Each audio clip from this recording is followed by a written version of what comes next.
I never thought the person who shared my blood and childhood memories would look me in the eye and say, "Mom always loved me more than you, and we both know it." Yet there I was, standing in my mother's empty house after her funeral, clutching a letter that would shatter everything my sister believed about our family, a letter that had been waiting 20 years to reveal its truth. The rain pattered against the windows of Mom's Victorian home in Oak Ridge as Rebecca and I sorted through the remnants of our mother's life. Before we jump back in, tell us where you're tuning in from, and if this story touches you, make sure you're subscribed, because tomorrow I've saved something extra special for you. The funeral had been that morning, a chaudy, somber affair with more people than I expected, considering how private Mom had become in her final years. I'd flown in from Phoenix 3 days ago when the hospice nurse called to say it was time, but I'd been too late. Mom had slipped away, with only Rebecca by her side. At least she wasn't alone, I had said, trying to find something positive despite the hollow ache in my chest. Rebecca had simply nodded, that familiar look of superiority flickering across her face. She knew who she could count on to be there. Barb was subtle but sharp, Rebecca's specialty. I let it go, as I always did. There was no point arguing at our mother's bedside. Now we were alone in the house where we'd grown up, sorting through Mom's belongings with the steady tick of the grandfather clock marking time in the hallway. The same clock that had witnessed our childhood squabbles, teenage rebellions, and eventual diverging paths, mine leading west to pursue a career in environmental science, Rebecca's keeping her firmly planted in Oak Ridge where she could remain the dutiful daughter. "I think we should donate most of her clothes," I said, carefully folding a cashmere sweater that still held traces of Mom's gardenia perfume. "Maybe keep a few special pieces each?" Rebecca didn't respond. She was sitting at Mom's vanity, rifling through the jewelry box with methodical precision. I watched as she separated the contents into piles, a small one that I assumed would be offered to me, and a significantly larger one positioned closer to herself. "I was thinking we could split the jewelry evenly," I ventured, keeping my tone neutral. Rebecca's fingers paused over a pearl necklace. "I don't think that would be fair, do you? Considering I was the one who took care of her for the past 15 years while you were off chasing butterflies or whatever." "I was researching climate impacts on desert ecosystems," I corrected, feeling that familiar tightening in my chest. "And I came back whenever I could. Twice a year, Christmas and her birthday. Very devoted." I swallowed the defensive words rising in my throat. "I called her every Sunday. I sent her photos of my field work. She understood why I couldn't be here physically." Rebecca finally turned to look at me, her expression a mixture of pity and disdain that made me feel like I was 10 years old again, being told I wasn't holding my fork correctly. "She understood you abandoned her, yes. She accepted it because that's the kind of person she was. But don't think for a second she didn't feel it, Ellie." Rebecca's voice softened in a way that somehow made her words cut deeper. "Don't think she didn't notice who was there when she needed her prescriptions picked up, or when the furnace broke in the middle of winter, or when she couldn't remember if she'd taken her heart medication." My eyes burned. "That's not fair. I would have come back if she'd needed me. She always said she was managing fine. Because she didn't want to burden you." Rebecca sighed dramatically. "But we both know the truth. Mom always loved me more than you, and we both know it. It's why she told me about the safe deposit box and not you." The words hung in the air between us, a glass wall suddenly erected, in the middle of the room. I felt my breath catch, not just at the cruelty of what she'd said, but at the casual way she'd delivered the blow, as if stating that the sky was blue or water was wet. A simple, indisputable fact. "What safe deposit box?" I managed, my voice sounding distant to my own ears. Rebecca's smile was small but victorious. "The one at First National with Mom's will and some family heirlooms. She gave me the key last year and made me promise not to mention it until after she was gone." She reached into her pocket and pulled out a small brass key, dangling it between her fingers. "See?" She trusted me with everything important in the end. I stood frozen, trying to process this information while fighting back the hurt child inside. Me who wanted to scream that it wasn't true, that Mom had loved us equally. But hadn't I always sensed it too?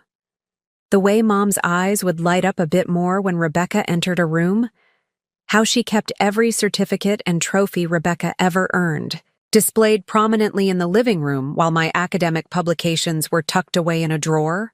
"I'm heading to the bank tomorrow morning," Rebecca continued, seemingly oblivious to my internal struggle. "You can come if you want, but it's just formalities. I already know what's in there." I nodded mutely and turned back to the closet, blinking rapidly to clear my vision. That's when I saw it. A shoebox pushed far back on the top shelf, partially hidden behind winter scarves and hat boxes. Something about its placement struck me as deliberate, as if it had been tucked away with care rather than simply stored. Standing. On tiptoe, I reached for it, my fingers just barely brushing the cardboard. "What are you doing?" Rebecca asked, her attention drawn by my stretching. "There's a box up here I don't remember seeing before." Rebecca waved dismissively. "Probably. Just old photos. We can look at those later." But something pulled me toward that box. I grabbed the small step stool from beside the dresser and reached again, this time successfully pulling the shoebox down. It was lighter than I expected, and unlike everything else in Mom's meticulously maintained home, a fine layer of dust covered the lid. "Mom kept everything so clean," I murmured. "It's strange she'd leave this untouched." "She probably forgot it was there," Rebecca said, but I noticed she'd put down the jewelry and was watching me with sudden interest. I carried the box to Mom's bed and carefully removed the lid. Inside was a collection of items that at first glance seemed random: a faded blue ribbon, a small jar filled with seashells, a pressed flower, several loose photographs, and a sealed envelope with my name written on it in Mom's elegant handwriting. My heart stuttered as I picked up the envelope. It was thick, the paper high quality and cream-colored, the stationery Mom reserved for important correspondence. And it was addressed only to me. "What is that?" Rebecca asked, rising from the vanity chair, her voice sharp with sudden alarm. I turned the envelope over in my hands. "It's addressed to me. From Mom." Rebecca moved toward me with unexpected quickness. "Let me see that." I instinctively stepped back, clutching the letter to my chest. "It has my name on it, Rebecca." "It's probably just an old birthday card she forgot to give you," she said, but her eyes told a different story. They were fixed on the envelope with an intensity that sent a chill up my spine. "I don't think so," I said, noticing that the envelope was sealed with wax, another of Mom's touches reserved for truly significant communications. She'd been nearly ceremonial about her wax seal, using it only for what she called letters of consequence. This was no forgotten birthday card. Rebecca's face had lost its composed veneer. "You need to give that to me. As executor—" "As what?" I interrupted, suddenly alert. "Mom didn't have a will. You said we needed to go to the bank tomorrow to get it." A flash of something, panic, frustration, crossed Rebecca's face before she schooled her features back into neutral. But it was too late. I'd seen it. "I meant as the person who was actually here for her," she recovered, holding out her hand. "Whatever it is, it should be discussed between us before you read it." But as I looked down at my name inscribed in my mother's handwriting, at the carefully pressed wax seal, I knew with sudden clarity that this letter was meant for my eyes alone. And something about Rebecca's reaction told me it contained truths she didn't want revealed. "I think I'll read it first," I said quietly, feeling a strange calm settle over me. "Then we can discuss it." Rebecca's face hardened, the mask of sisterly concern dropping entirely. "You always were selfish, Ellie. Even now you can't think about anyone but yourself." But her words didn't sting as they usually did, because I was holding something Mom had deliberately hidden and specifically addressed to me. Something important. Preparing and narrating this story took us a lot of time, So if you are enjoying it, subscribe to our channel. It means a lot to us. Now back to the story. Enough to protect with a wax seal and conceal from the sister who claimed she'd been told everything. I slipped the envelope into my pocket, my mind racing. What secrets could be so important that Mom had tucked them away where only I might find them? And what would they reveal about the mother I thought I knew and the sister who claimed to know her better? The tension between Rebecca and me wasn't new. It had been the background radiation of our relationship for as long as I could remember. Even as children, we had been more like opposites than sisters. Rebecca the perfectionist who excelled at everything she touched, me the dreamer who found solace in books and the natural world. Our childhood home in Oak Ridge had been a battleground of subtle competitions. Rebecca's straight A's to my B+s, her ballet recitals where she always secured the spotlight role to my place in the corps, her immaculate bedroom across the hall from my creative chaos, as Mom charitably called it. But Mom had been the sun around which we both orbited, each in our own way seeking her warmth and approval. "I'm going to make some tea," I said, needing distance from Rebecca's piercing gaze. I tucked the letter deeper into my pocket, feeling its weight against my thigh as I headed downstairs. The kitchen was exactly as Mom had always kept it. Copper pots hanging above the island, ceramic canisters of flour and sugar lined up by size, the antique tea set ready on its tray by the stove. Mom had been nothing if not prepared. The thought made me smile despite everything, remembering how she'd scoff at Rebecca's over-planning, while simultaneously keeping her pantry stocked for any possible natural disaster. I filled the kettle and set it on the stove, the familiar routine grounding me. As I waited for the water to boil, I gazed out the window at Mom's garden. The spring blooms were pushing through the soil, crocuses and daffodils that she'd planted each fall with meticulous care, marking their locations on a hand-drawn map. She kept in her garden journal. Mom had loved beautiful things, her garden, her antique furniture, the art on her walls. But she'd never been showy about it. Unlike Rebecca, who drove a Mercedes and dressed exclusively in designer labels, Mom had found beauty in simplicity and history. The chipped teacup she refused to throw out because it had been her grandmother's, the faded quilt on her bed that she'd patch rather than replace. The kettle whistled, pulling me from my thoughts. I made 2 cups of Earl Grey, Rebecca's favorite, a peace offering of sorts. When I returned to the bedroom, she was sitting primly on the edge of the bed, scrolling through her phone. "I made tea," I said, offering her a cup.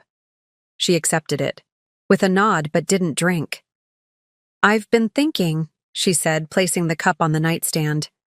"We should go through Mom's financial papers together, tonight." I sat in the armchair by the window, blowing on my tea. "I thought you said everything was at the bank." "The will is. But I'm sure there are bills and accounts we need to address." She wasn't meeting my eyes. "Better to do it now while we're both here."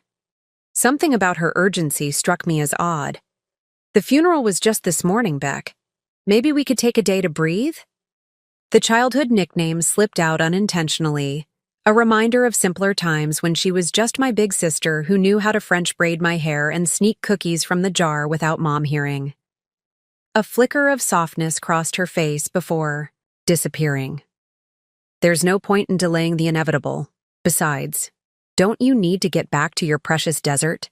And just like that, we were back to our established roles. Rebecca, the responsible one. Me, the flighty sister who couldn't be counted on. "I took a leave of absence," I said. "I can stay as long as needed." Surprise registered in her expression. "You never mentioned that." "You never asked." We lapsed into silence, each sipping our tea. Outside, the rain had stopped, and late afternoon, sunlight broke through the clouds, casting long shadows across the bedroom floor. For a moment, I could almost pretend we were teenagers again, sharing a quiet moment before dinner. "Do you remember when Mom would make Sunday roasts?" I asked, chasing the thread of nostalgia. Rebecca's lips curved slightly. "And Dad would carve the meat while wearing that ridiculous apron." "Kiss the chef," we said in unison. then shared a look of startled amusement at our synchronicity. Dad had been gone for 15 years, a heart attack at 52 that had left Mom a widow and changed our family forever. After his death, the fault lines between Rebecca and me had deepened. She had stayed, moving into an apartment just 3 blocks from Mom's house, while I had fled to college and then graduate school, returning home only for holidays and brief visits. She was never the same after he died, Rebecca said, a rare moment of vulnerability in her voice. I nodded, feeling the familiar weight of grief. None of us were. Rebecca stood suddenly, brushing invisible lint from her black dress. Well, wallowing won't get these papers sorted. I'll check her study. And just like that, the moment was gone. Rebecca strode from the room, perfect posture and determined steps radiating purpose. I remained in the chair, my hand drifting to my pocket where the letter waited. What had Mom wanted to tell me? And why had she hidden it instead of giving it to me directly? My mind drifted back to our last conversation, 2 months ago during my Christmas visit. Mom had seemed more tired than usual, but had insisted on cooking a full holiday dinner despite my offers to help. Rebecca had bustled around the kitchen, rearranging dishes and correcting Mom's seasoning when she thought no one was looking. Your sister means well, Mom had said later, when we were alone in the living room. She'd been watching the lights on the Christmas tree, her expression thoughtful. She always has. Something in her tone had made me look at her more closely. But? Mom had patted my hand. But sometimes people can convince themselves of things that aren't true, if they need them badly enough. Before I could ask what she meant, Rebecca had returned with coffee, and the moment had passed. But now I wondered if Mom had been trying to tell me something important. The sound of drawers opening and closing in the study pulled me back to the present. Whatever Rebecca was looking for, she was determined to find it. And whatever Mom had written in my letter, Rebecca seemed equally determined to prevent me from reading it alone. I rose from the chair, decision made. I would need privacy to read Mom's letter, and I wouldn't find it here with Rebecca rummaging through the house. I grabbed my coat and purse from the bed where I'd tossed them earlier, then paused at Mom's vanity. The pearl necklace Rebecca had been handling earlier, Mom's favorite, worn to every special occasion, lay in the Rebecca pile. Without overthinking, I picked it up and slipped it into my pocket alongside the letter. Then I quietly made my way downstairs and out the front, far into the gathering dusk. I would read Mom's words alone, as she had intended, and tomorrow I would face whatever truth they contained, and whatever that meant for the story Rebecca had always told about our family. The Oak Ridge Inn was exactly as I remembered it, a Victorian conversion with creaky floors and floral wallpaper that somehow managed to be both outdated and charming. I'd booked a room without hesitation, knowing Rebecca would be furious when she discovered I'd left with the letter. My phone had already buzzed with 5 missed calls by the time I'd checked, and now, sitting on the edge of the queen bed with its surprisingly luxurious duvet, I held Mom's letter in trembling hands. The wax seal, an intricate M for Margaret, was intact, the same deep burgundy color she'd used since I was a child. I ran my thumb over it, remembering how she'd let me help press the seal into the hot wax on special occasions, guiding my small hand with her steady one. "What were you trying to tell me, Mom?" I whispered to the empty room. Before I could lose my nerve, I carefully broke the seal and opened the envelope. Inside were several folded sheets of Mom's cream stationery, and what appeared to be photocopies of official documents. I unfolded the letter first, recognizing Mom's elegant handwriting immediately. "My dearest Eleanor, if you're reading this, I'm gone, and you've found the box where I hid this letter. I've always known you were the one who would find it. Rebecca would never notice something tucked away in a corner. She's always been too focused on what's directly in front of her to see what lies in the shadows. There are things I need to tell you, truths I've kept hidden far too long. I've tried many times over the years to find the courage to have this conversation in person, but my cowardice prevailed. Perhaps writing these words is another form of cowardice, but I hope you'll forgive an old woman her failings. First, I need you to know that I have loved both you and your sister equally, though differently. Rebecca needed more from me, more reassurance, more attention, more proof of my affection. You were always more self-sufficient, finding joy in the world around you rather than seeking it from others. I worried less about you, which Rebecca interpreted as loving you less. Nothing could be further from the truth. I paused, a lump forming in my throat. Mom had understood more than I'd realized. I wiped away a tear and continued reading. What I'm about to tell you will be difficult to hear, and even more difficult to share with Rebecca, but it's necessary. The truth is that Rebecca is not your full sister.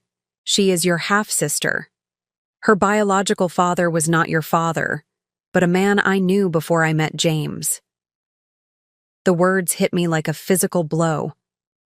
I stared at the page, certain I'd misread, but the words remained unchanged. Rebecca, not my full sister. The idea was so foreign I couldn't immediately process it. Rebecca's biological father was named Thomas Lawson. He and I were engaged when I was 22 before I met your father. Thomas was charming, sophisticated, and, as I would later discover, deeply troubled. When I learned I was pregnant, he was initially excited, but as my pregnancy progressed, his behavior became erratic. He would disappear for days, returning with grandiose stories and gifts he couldn't afford. 2 weeks before Rebecca was born, Thomas left for what he claimed was a business trip. I never saw him again. Later, I learned he had suffered from untreated bipolar disorder and had experienced a severe manic episode. He died in a car accident in California 3 years later, having never met his daughter. I was alone with a newborn when I met your father. James was kind, stable, and fell in love not just with me, but with Rebecca as well. We married when Rebecca was 18 months old, and he legally adopted her. We agreed never to tell her about Thomas. James was her father in every way that mattered, and we saw no reason to complicate her life with the truth about a man who had abandoned us both. You were born 2 years later, the biological child of both James and me. From the moment Rebecca saw you, she appointed herself your protector and guide. She was so proud to be your big sister. My mind was reeling.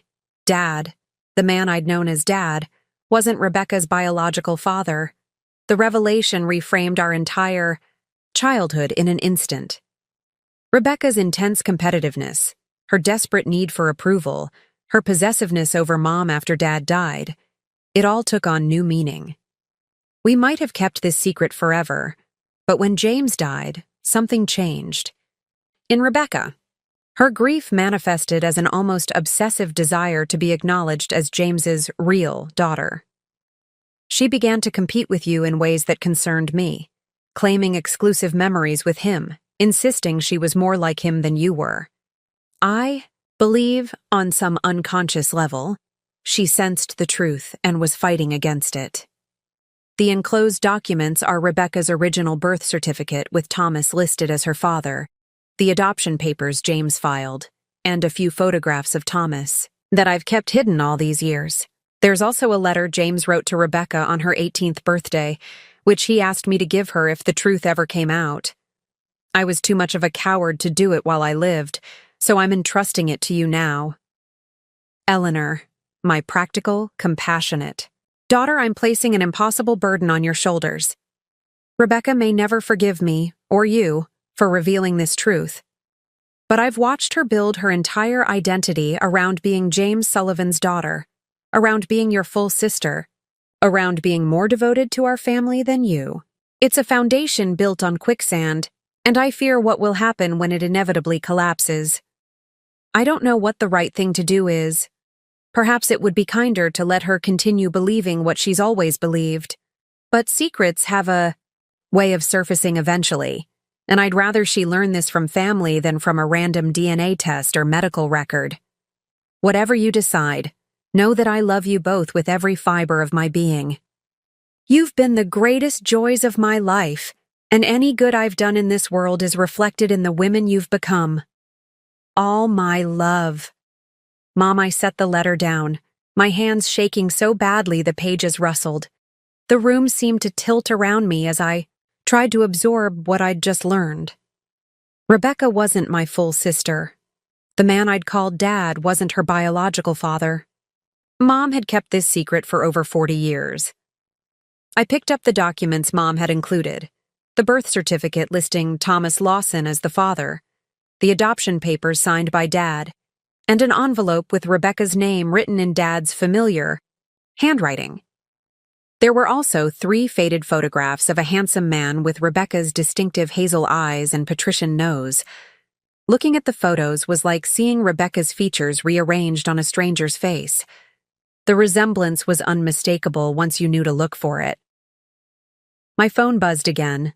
A text from Rebecca. "Where are you? I know you took Mom's necklace. Call me immediately." I stared at the message, the reality of my situation sinking in. I now held a truth that would shatter my sister's entire sense of identity, a truth that explained so much about our relationship and her desperate need to prove herself the more devoted daughter.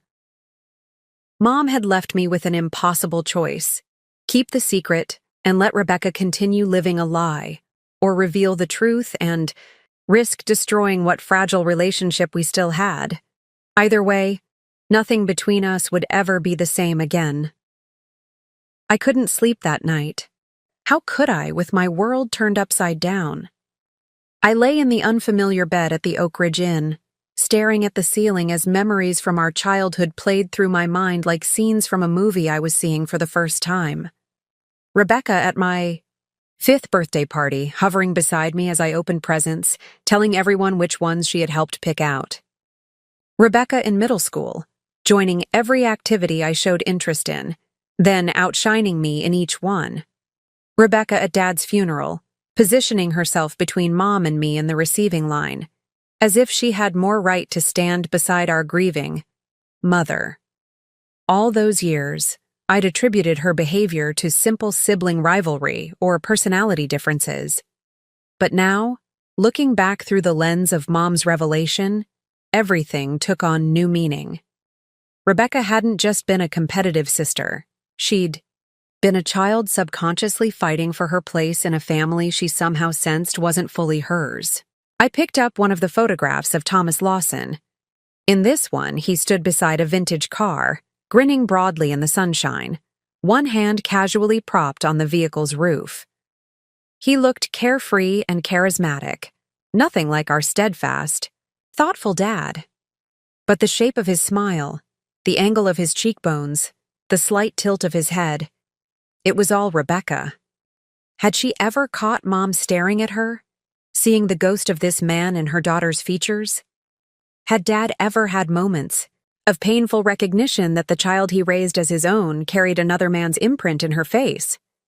My phone buzzed again on the nightstand, another text from Rebecca. "I'm filing a police report about the necklace if you don't respond by morning. This is theft, Eleanor." I closed my eyes, feeling the weight of the pearl necklace in my pocket. I hadn't meant to take it out of spite or to hurt Rebecca. I'd acted on instinct, wanting to preserve something of Mom that felt significant. But now it seemed like a childish gesture that only complicated an already impossible situation. I texted back, "Not theft, just needed space to think. We'll bring it back tomorrow. We need to talk." Her response was immediate. "Where are you?" "I'm coming now." "No," I wrote firmly. "Tomorrow, 10 a.m. at Mom's house. Please respect that I need tonight alone." There was no reply, but I knew she'd received the message. Whether she'd honor my request was another matter entirely. I got up and pulled Mom's letter from my bag, rereading passages that stood out to me, looking for clues I might have missed the first time. One section in particular caught my attention. After "Your father died," Rebecca began insisting on accompanying me to all my doctor's appointments and financial meetings. At first, I appreciated her concern, But gradually I realized she was systematically positioning herself as my primary caregiver and decision-maker. When I tried to include you in these matters, she would remind me, and anyone else listening, that you had chosen to leave while she had stayed. As if your scientific work was a rejection of family rather than a pursuit of your passion. What troubled me most was watching her rewrite our family history, claiming special bonds with your father that excluded you. Once, at a neighborhood gathering, I overheard her telling Mrs. Abernathy that she had been Daddy's girl and that you had always been Mom's favorite. It was a complete inversion of reality. Your father had adored you both, but he'd had a special connection with you over your shared love of nature and science. I remembered that neighborhood gathering. I'd flown in for the weekend to celebrate Mom's 70th birthday. Rebecca had barely acknowledged my presence, spending the entire party networking with Mom's friends and positioning herself as the devoted daughter who'd sacrificed so much to remain close to home. I'd written it off as Rebecca being Rebecca, always needing to be the center of attention, always positioning herself as the martyr. But what if it had been more than that? What if, on some level, Rebecca had been trying to secure her place in a family she subconsciously feared wasn't really hers? My thoughts drifted back to a particular Christmas when we were teenagers. Dad had given Rebecca a delicate gold locket with our family crest engraved on it, a tradition for the Sullivan women when they turned 16. Rebecca had been ecstatic, wearing it constantly, often touching it while talking about being a true Sullivan. Later that night, I'd found Mom crying in the kitchen. When I asked what was wrong, she'd quickly wiped her eyes and said, "Nothing, sweetheart, just feeling sentimental." At the time, I'd assumed she was emotional about Rebecca growing up. Now, I wondered if she'd been crying because of the painful irony. Rebecca treasuring a family crest that wasn't biologically hers, while Mom and Dad maintained their decades-long deception. Another memory surfaced, Rebecca at 24, showing me. Mom and me an elaborate family tree she'd created for a genealogy class. She'd spent months researching Dad's Irish ancestors, tracing the Sullivan line back 5 generations. She'd been so proud of the project, talking about her Sullivan blood and how she felt connected to Ireland because of it. Mom had been unusually quiet that day. When Rebecca left, I'd commented on how thorough the research was, and Mom had simply said, "She's always needed to belong." Those 4 words contained volumes I hadn't understood until now. I took out my laptop and, acting on a hunch, searched for information about Thomas Lawson. It didn't take long to find him, a minor but promising sculptor in the 1970s New York art scene, whose career had been cut short by his death at 29. There were a few articles about exhibitions he'd participated in, mentions of his turbulent but brilliant artistic temperament, and finally, a small obituary noting his death in a single-car accident in Big Sur, California. What struck me most was an image of one of his sculptures, a bronze piece titled Fractured Identity, that featured a human form split down the middle, reaching toward itself. The museum caption noted Lawson's preoccupation with duality and the struggle for wholeness. Rebecca had majored in art history. In our parents' basement, wrapped carefully in acid-free paper, was her senior thesis on duality in modern American sculpture. Had she somehow been drawn to her biological father's artistic world without even knowing it?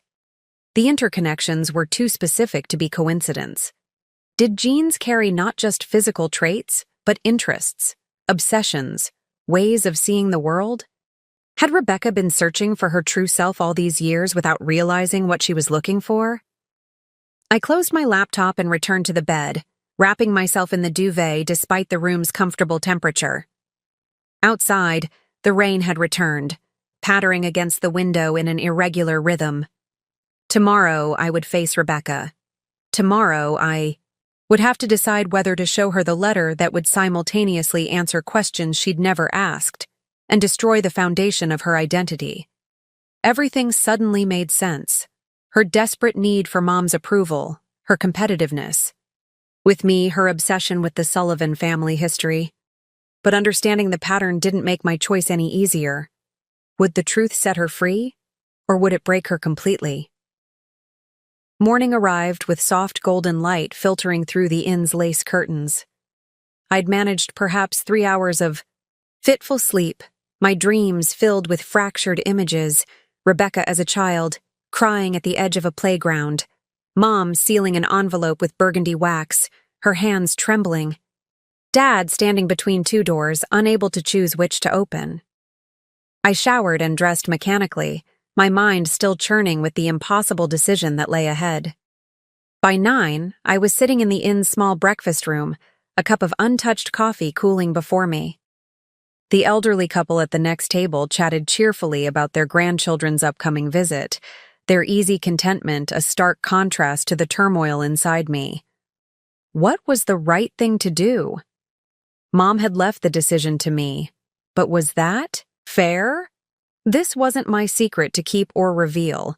Yet here I was, the reluctant keeper of a truth that could either heal or destroy my sister. If I showed Rebecca the letter, I risked shattering her entire sense of self, the identity she'd built, as Dad's daughter, as Mom's primary caretaker, as the real Sullivan, would collapse.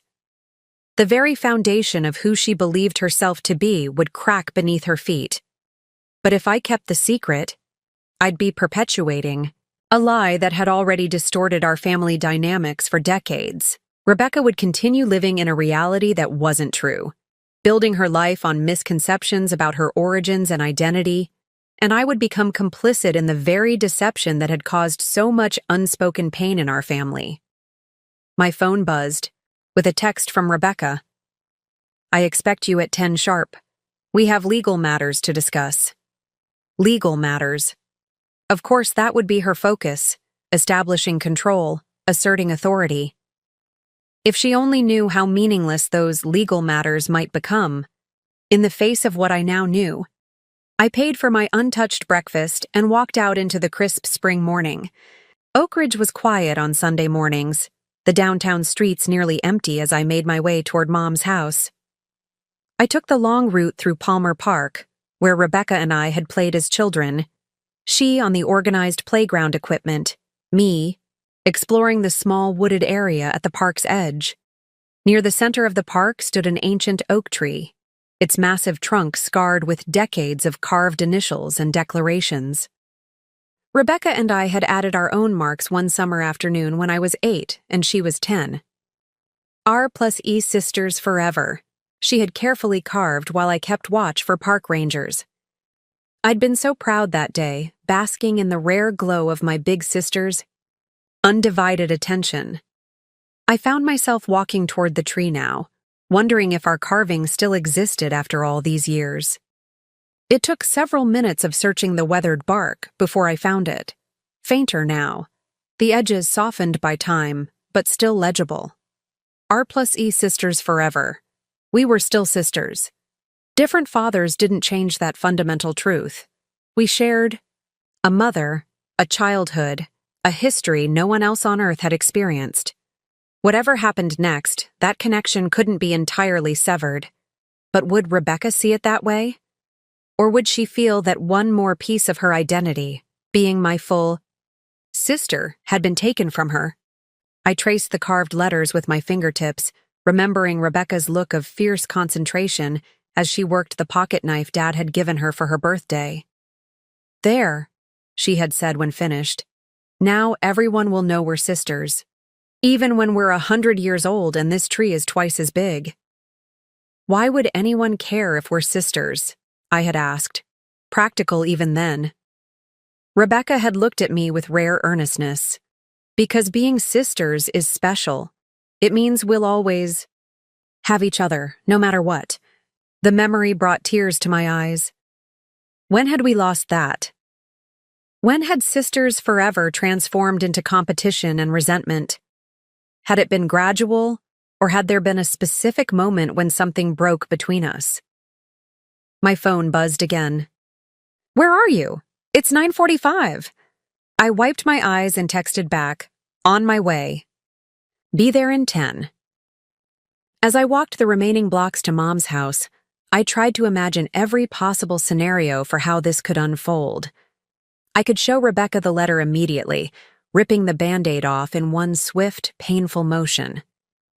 I could ease into it, perhaps starting with general conversation about Mom and Dad's relationship before gradually introducing the truth. I could hide the letter entirely, inventing some excuse for why I'd taken it. None of the options felt right. By the time I reached Mom's front porch, my heart was pounding so loudly I was sure Rebecca would hear it through the door. The pearl necklace felt heavy in my pocket, a small piece of Mom I'd taken selfishly, now serving as an uncomfortable reminder of how easily objects and symbols could be claimed, but how complicated the truth could be. Before I could knock, the door swung open. Rebecca stood in the entryway, impeccably dressed in a charcoal pencil skirt and cream blouse despite it being Sunday morning. Her hair was pulled back in a severe bun, her makeup flawless, but the dark circles under her eyes told me she'd slept, as poorly as I had. "Finally," she said, stepping aside to let me in. "I've been calling lawyers all morning." I entered slowly, the familiar scent of Mom's house, lemon furniture polish and the faint sweetness of the potpourri she kept in crystal dishes throughout the downstairs, enveloping me. "Why are you calling lawyers?" I asked, following her to the living room where papers were spread across the coffee table. "Because we need to discuss what you've done," Rebecca replied, her voice clipped. "Taking Mom's necklace, disappearing with what could be important family documents, refusing to participate in settling her affairs properly. It's completely unacceptable, Ellie." I sat on the edge of Mom's favorite armchair, suddenly exhausted. "I have the necklace. I'll give it back. I just needed some time to process everything." Rebecca remained standing, arms crossed. "Process. What, exactly? The fact that Mom died? Because I've been processing that for months while you were off playing in the sand." The familiar jab about my work should have stung, but instead, it filled me with a strange sadness. How many of her barbs over the years had been fueled by her unconscious insecurity about her place in our family? "I wasn't playing in the sand," I said quietly. "I was studying the impact of climate change on desert ecosystems. It's important. Work. More important than being here for your mother in her final days?" Her voice cracked slightly. "More important than family?" The raw pain in her question caught me off guard. Behind her anger, I glimpsed the frightened child who had always feared being abandoned, first by a father she never knew existed, then by me when I moved away, now by Mom in the most permanent way possible. I reached into my pocket and pulled out the pearl necklace, holding it out to her. "I shouldn't have taken this. I'm sorry." She stared at the necklace but didn't take it. "Why did you?" she asked. And for once, her voice held genuine confusion rather than accusation. I swallowed hard. "I guess I wanted to hold on to something of Mom's that mattered to her, something that connected me to her." Rebecca's expression softened almost imperceptibly. "She wore that to my college graduation, and to your doctoral ceremony." I nodded. "And to every Christmas dinner, and when she testified before the town council to save the old library building." A ghost of a smile touched Rebecca's lips. "She was so nervous that day. Do you remember how she kept touching the pearls while she spoke?" "Like they gave her courage," I said. For a brief moment, we were just two daughters remembering their mother with love. Then Rebecca's expression hardened again, the wall between us rebuilding itself. "What was in the letter, Ellie? What was so important that you had to run away with it?" The question hung in the air between us. The moment of decision had arrived, and I was no more certain of the right path than I had been the night before. "Rebecca," I said slowly, "maybe we should sit down." Rebecca stood motionless, studying my face with the same penetrating gaze she'd perfected as a teenager.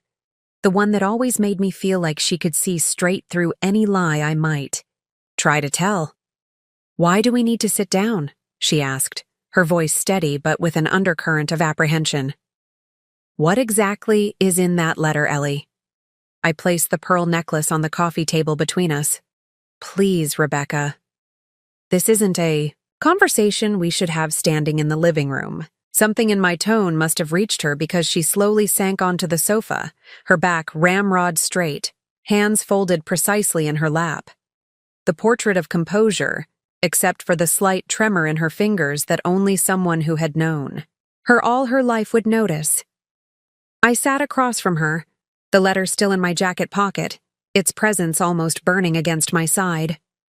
Through the bay window behind Rebecca, I could see Mom's garden coming alive with spring growth, daffodils nodding in the breeze, the cherry tree beginning to blossom.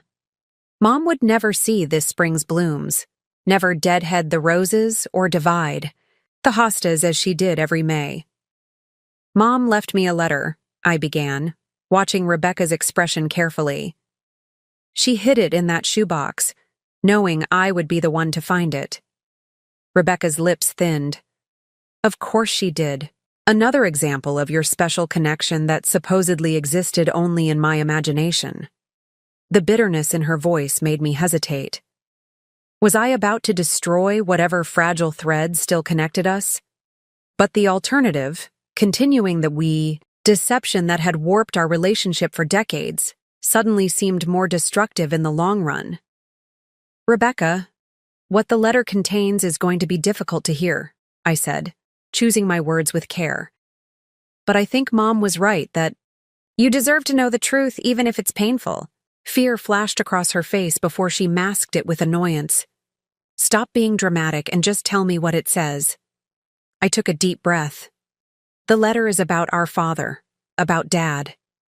Rebecca sat perfectly still, but her knuckles whitened as she clasped her hands more tightly together. "What about him?" In that moment, looking at my sister's face, the face that now I could clearly see resembled a man in those old photographs more than it had ever resembled our dad, a sudden clarity washed over me. This wasn't just about genetics or biology or who had which father. This was about a lifetime of Rebecca trying to secure her place in a family where she had always, somehow, felt like an outsider. Every competition, every attempt to prove she was the better daughter, every claim that Mom loved her more. They hadn't been acts of malice but desperate attempts at self-preservation. And in that moment of clarity, I knew what I had to do. "The letter explains why Mom was so protective of Dad's memory after he died," I said, my heart pounding as I veered away from the direct truth. "She wanted us to know how much he loved us both, even though he sometimes struggled to show it." Rebecca's shoulders relaxed almost imperceptibly. "That's it? That's what you ran off with?" I nodded, the lie sticking in my throat. "Mom wanted us to know that Dad had his own childhood trauma that made it hard for him to express affection sometimes, especially to you because you reminded him so much of himself." Rebecca blinked, processing this. "What do you mean?" "Dad's father was very critical of him, never satisfied with his achievements," I continued, weaving truth with fiction. "Mom wrote that he was determined to be a better father, but sometimes his own insecurities made him hold back, especially with you because he saw himself in you and was afraid of influencing you with his own self-doubt." A look of wonder crossed Rebecca's face. "I always thought he was closer to you." "He wasn't," I said softly. "He just found it easier to connect over concrete things like science projects. With you, it was more complicated because your relationship mirrored his own difficult relationship with his father." Rebecca looked away, her profile sharp against the window light. "Why wouldn't Mom tell us this while she was alive? Why hide it in a letter for you to find?" "She wrote that she'd tried to tell us many times over the years, but Dad had asked her not to. He was ashamed of his inability to show affection more openly. After he died, she felt like she was betraying him by revealing his private struggles." "Rebecca?" was quiet for so long I thought she might have seen through my improvised story. When she finally spoke, her voice was uncharacteristically hesitant. "There was this one time when I was about 14, she said slowly, when Dad came to my room after we'd had an argument about my curfew. He sat on the edge of my bed and started to say something, then stopped. He just patted my hand and said, 'You're a good kid, Becca.' Then he left. I always wondered what he'd been about to say. My heart ached at the memory, at the lost opportunity for honesty, at the decades of misunderstanding that had followed. I think he wanted to explain why he was so strict with you," I said gently. "Mom wrote that he worried constantly about making the same mistakes his father had made with him." Rebecca reached for the pearl necklace on the coffee table, running her fingers over the smooth spheres. "And she left this letter just for you to find? Not addressed to both of us?" Here was the trap in my improvised story. I hesitated, then decided to stay as close to the truth as possible. "She addressed it to me because she knew I would find it. She wrote that you were too focused on the practical details, the legal documents, the financial arrangements, to notice a shoebox tucked away on a shelf." To my surprise, Rebecca laughed softly. She wasn't wrong. I've been so busy with the will and the house that I've barely looked at her personal things. She met my eyes. "Is that why you took the letter and ran? Because you thought I'd be angry it wasn't addressed to both of us?" I nodded, relieved to have a plausible explanation. "I was afraid you'd see it as another example of Mom favoring me, when it wasn't that at all. She knew I would find it because I'm the one who always notices the things tucked away in corners." Rebecca was quiet again, processing. Then she said, "Can I read it?" The question I'd been dreading. I reached into my pocket, my fingers brushing against Mom's actual letter, the one containing the truth about Rebecca's biological father. "Mom asked me not to show you the original," I said, the lies coming more easily now that I'd committed to this path. "She wrote some personal things about Dad that she thought might hurt you unnecessarily. But I can tell you everything relevant that's in it." Rebecca's face hardened slightly. "So I'm just supposed to take your word for what it says?" I met her gaze steadily. "Yes, Rebecca, just like I've taken your word about what's in the safe deposit box that supposedly only you have access to." She had the grace to look slightly abashed. "That's different, is it?" I countered. "We're both trying to honor our parents' wishes while navigating what they left behind. Can we agree to trust each other? At least a little bit?" Rebecca studied me for a long moment, then slowly nodded. "I suppose we can try." As the tension between us eased marginally, I wondered if I'd made the right choice. I had chosen to protect Rebecca from a truth that would have shattered her, but in doing so, I'd perpetuated the very pattern of secrets and half-truths that had damaged our relationship in the first place. Yet looking at my sister's face, seeing the slight softening around her eyes, the way her shoulders had lost some of their rigidity, I couldn't regret my decision. Some truths were too destructive, some revelations too devastating. Maybe someday I would find the right moment to share the full truth, but not today, when we were both raw with grief and the foundation of our relationship was already so fragile. "There is one more thing Mom mentioned in the letter," I said, deciding to offer a different truth in place of the one I was withholding. "Something I think you should know." Rebecca tensed again. "What?" "She wrote that she never loved either of us more than the other. That she was immensely proud of both her daughters, even when we made choices she didn't understand." Something flickered in Rebecca's eyes. Doubt, hope, maybe both. "She wrote that? Specifically?" I nodded, thinking of the actual line in Mom's letter. "I need you to know that I have loved both you and your sister equally, though differently." "She did," I confirmed. "She loved us both, Rebecca. Equally, though differently." The tentative peace between Rebecca and me lasted approximately 23 minutes. We were in the kitchen making coffee. a mundane activity that felt almost normal, when Rebecca's phone rang. She glanced at the screen, then excused herself to take the call in the hallway. I could hear only her side of the conversation, but it was enough to understand that something had shifted. Yes, she's here now. No, not yet. But we'll go first thing tomorrow. Of course I'm still executor. No, that won't be necessary. When she returned, her expression had hardened again. The brief vulnerability I'd glimpsed earlier tucked away behind her professional mask. That was Richard Hoffman, she said, referring to Mom's longtime attorney. He was surprised to hear we haven't been to the bank yet. Apparently, there are time-sensitive matters that need to be addressed. I handed her a mug of coffee. We can go tomorrow, like you told him. Rebecca took the mug but didn't drink. He also mentioned something interesting. He said Mom amended her will 6 months ago. A chill ran through me. Did he say how? No. Rebecca's eyes narrowed slightly. But he seemed to think you might already know about it. The implication was clear. Rebecca suspected I knew something she didn't, that Mom had confided in me about changes to her will. Another perceived betrayal, another reason for Rebecca to feel excluded.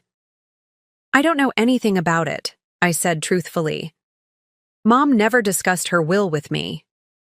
Rebecca made a non-committal sound and moved toward the dining room where she'd left her briefcase.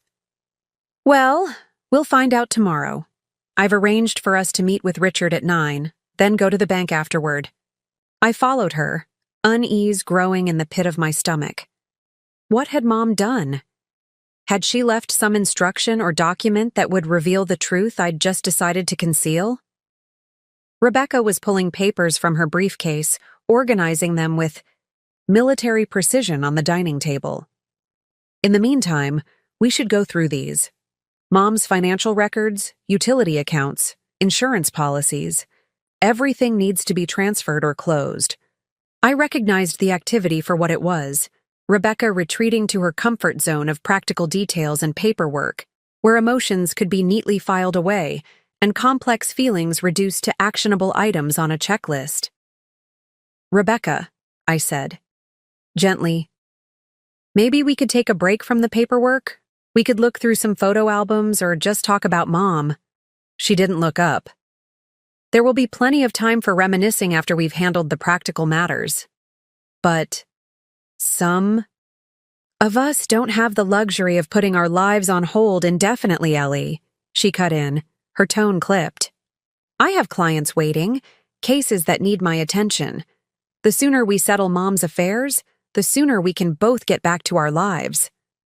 I bit back a retort about how my research was just as important as her legal cases. Fighting would only push us further apart when we'd just taken a small step toward understanding each other. All right, I conceded, sitting across from her. What do you need me to do?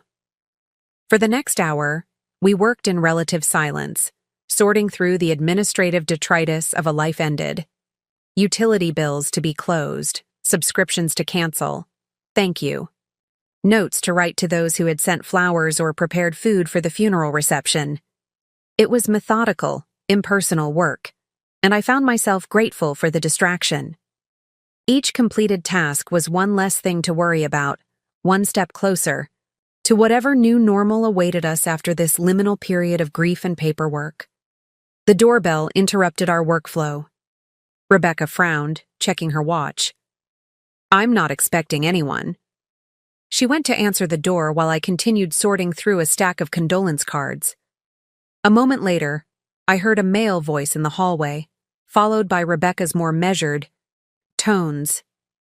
Then they were entering the dining room, Rebecca looking distinctly uncomfortable, followed by a tall man in his 60s with salt and pepper hair and kind eyes behind wire-rimmed glasses. Eleanor, Rebecca said stiffly, this is Dr. Philip Garner. He was Mom's oncologist. I stood to shake his hand, puzzled by his presence. It's nice to meet you, though I wish it were under different circumstances. Dr. Garner nodded, his expression somber. I was very fond of your mother. She was a remarkable woman. Dr. Garner stopped by to offer his condolences in person, Rebecca explained, though something in her tone suggested there was more to the visit. Actually, he said, I came because Margaret, your mother, asked me to check in with both her daughters after she was gone. She was concerned about how you would handle things between yourselves. Rebecca's posture stiffened. I'm not sure what you mean. Dr. Garner glanced between us, clearly sensing the tension. Margaret shared some concerns during her treatment. Cancer has a way of bringing important matters into focus, making people confront things they've avoided for years. My heartbeat quickened. Had Mom told her doctor about Rebecca's biological father? Had she enlisted him to ensure the truth came out? What kind of concerns? I asked, trying to keep my voice steady. Dr. Garner sighed. She was worried that her illness and death might drive a deeper wedge between her daughters, rather than bringing them together. She spoke often about how differently you two processed emotions, how you had different approaches to almost everything. Rebecca folded her arms. I'm not sure this is an appropriate conversation to be having, Dr. Garner. Our family dynamics are private. He nodded, unperturbed by her coolness. I understand. But Margaret made me promise to deliver a message to both of you together. He reached into his jacket pocket and pulled out an envelope, not Mom's cream stationery this time, but a standard white business envelope with both our names written on the front. I glanced at Rebecca, whose face had paled slightly. She asked me to give you this after she was gone, Dr. Garner continued, and to tell you both that whatever is in her safe deposit box and whatever changes she made to her will, her greatest hope was that her daughters would find a way to be not just sisters, but friends. He placed the envelope on the table between us. I'll leave you to read it privately. Margaret was a special person who touched many lives, including mine. I hope you both find peace with her passing and with each other. With that, he shook our hands again and showed himself out, leaving Rebecca and me staring at the envelope on the table. Did you know about this? Rebecca demanded once the front door closed. I shook my head. I had no idea. Rebecca picked up the envelope, turning it over in her hands much as I had done with Mom's letter the night before. What game was she playing? First a letter hidden for you to find, now this delivered by her doctor? Maybe she wasn't playing games, I suggested quietly. Maybe she was trying to reach us in the ways she thought would work. Rebecca's fingers trembled slightly as she broke the seal and removed a single sheet of paper. She unfolded it and began to read aloud. My darling daughters, if you're reading this, then Dr. Garner has fulfilled his promise to me, and I am gone. I've asked him to deliver this note because I know how differently you each handle grief. Rebecca by diving into practical matters, Eleanor by seeking emotional connection. Neither approach is wrong. They're just different, as you two have always been. I've left instructions in my will and in the safe deposit box that may surprise you both. Before you see those documents, I want you to know that every decision I've made has been with the hope of healing the divide between you. You are more alike than either of you realizes, both stubborn, both loyal, both desperately afraid of being left behind. Rebecca, you have been my rock, my practical, dependable daughter who sacrificed so much to stay close to home. Eleanor, you have been my wings, showing me the wider world through your adventures and passionate commitment to your work. I have needed and loved you both exactly as you are. Whatever you discover tomorrow, please remember this. Family is more than blood or legal documents. It's the choice we make every day to love each other despite our differences, to forgive each other's failings, to see each other clearly without looking away. All my love. Always, Mom. Rebecca lowered the letter, her expression unreadable. The silence stretched between us, heavy with unspoken questions. What do you think she meant about surprising us with her will? I asked finally. Rebecca carefully refolded the letter and returned it to the envelope. I guess we'll find out tomorrow. But I could see the worry in her eyes, the subtle tightening of her jaw. Whatever composure she'd regained during our paperwork session had been shattered by Dr. Garner's visit and Mom's cryptic message. I realized with a sinking feeling that my decision to withhold the truth about Rebecca's biological father might be rendered meaningless in less than 24 hours. If Mom had left instructions or information in her will or the safe deposit box, I would be exposed as a liar on top of everything else. The walls of Mom's house suddenly felt too close, the air too thick. I needed space to think, to prepare for whatever tomorrow might bring. "I think I'll head back to the inn," I said, rising from my chair. "Get some rest before tomorrow's meetings." Rebecca looked up sharply. "You're not staying here?" "I thought it might be easier if we both had some space," I said, though in truth, I couldn't bear the thought of spending the night under the same roof, keeping this secret while dreading its potential revelation. Rebecca's expression hardened. Again. "Running away seems to be your default setting." The barb stung, but I let it pass. "I'll meet you at Richard Hoffman's office at 9 tomorrow."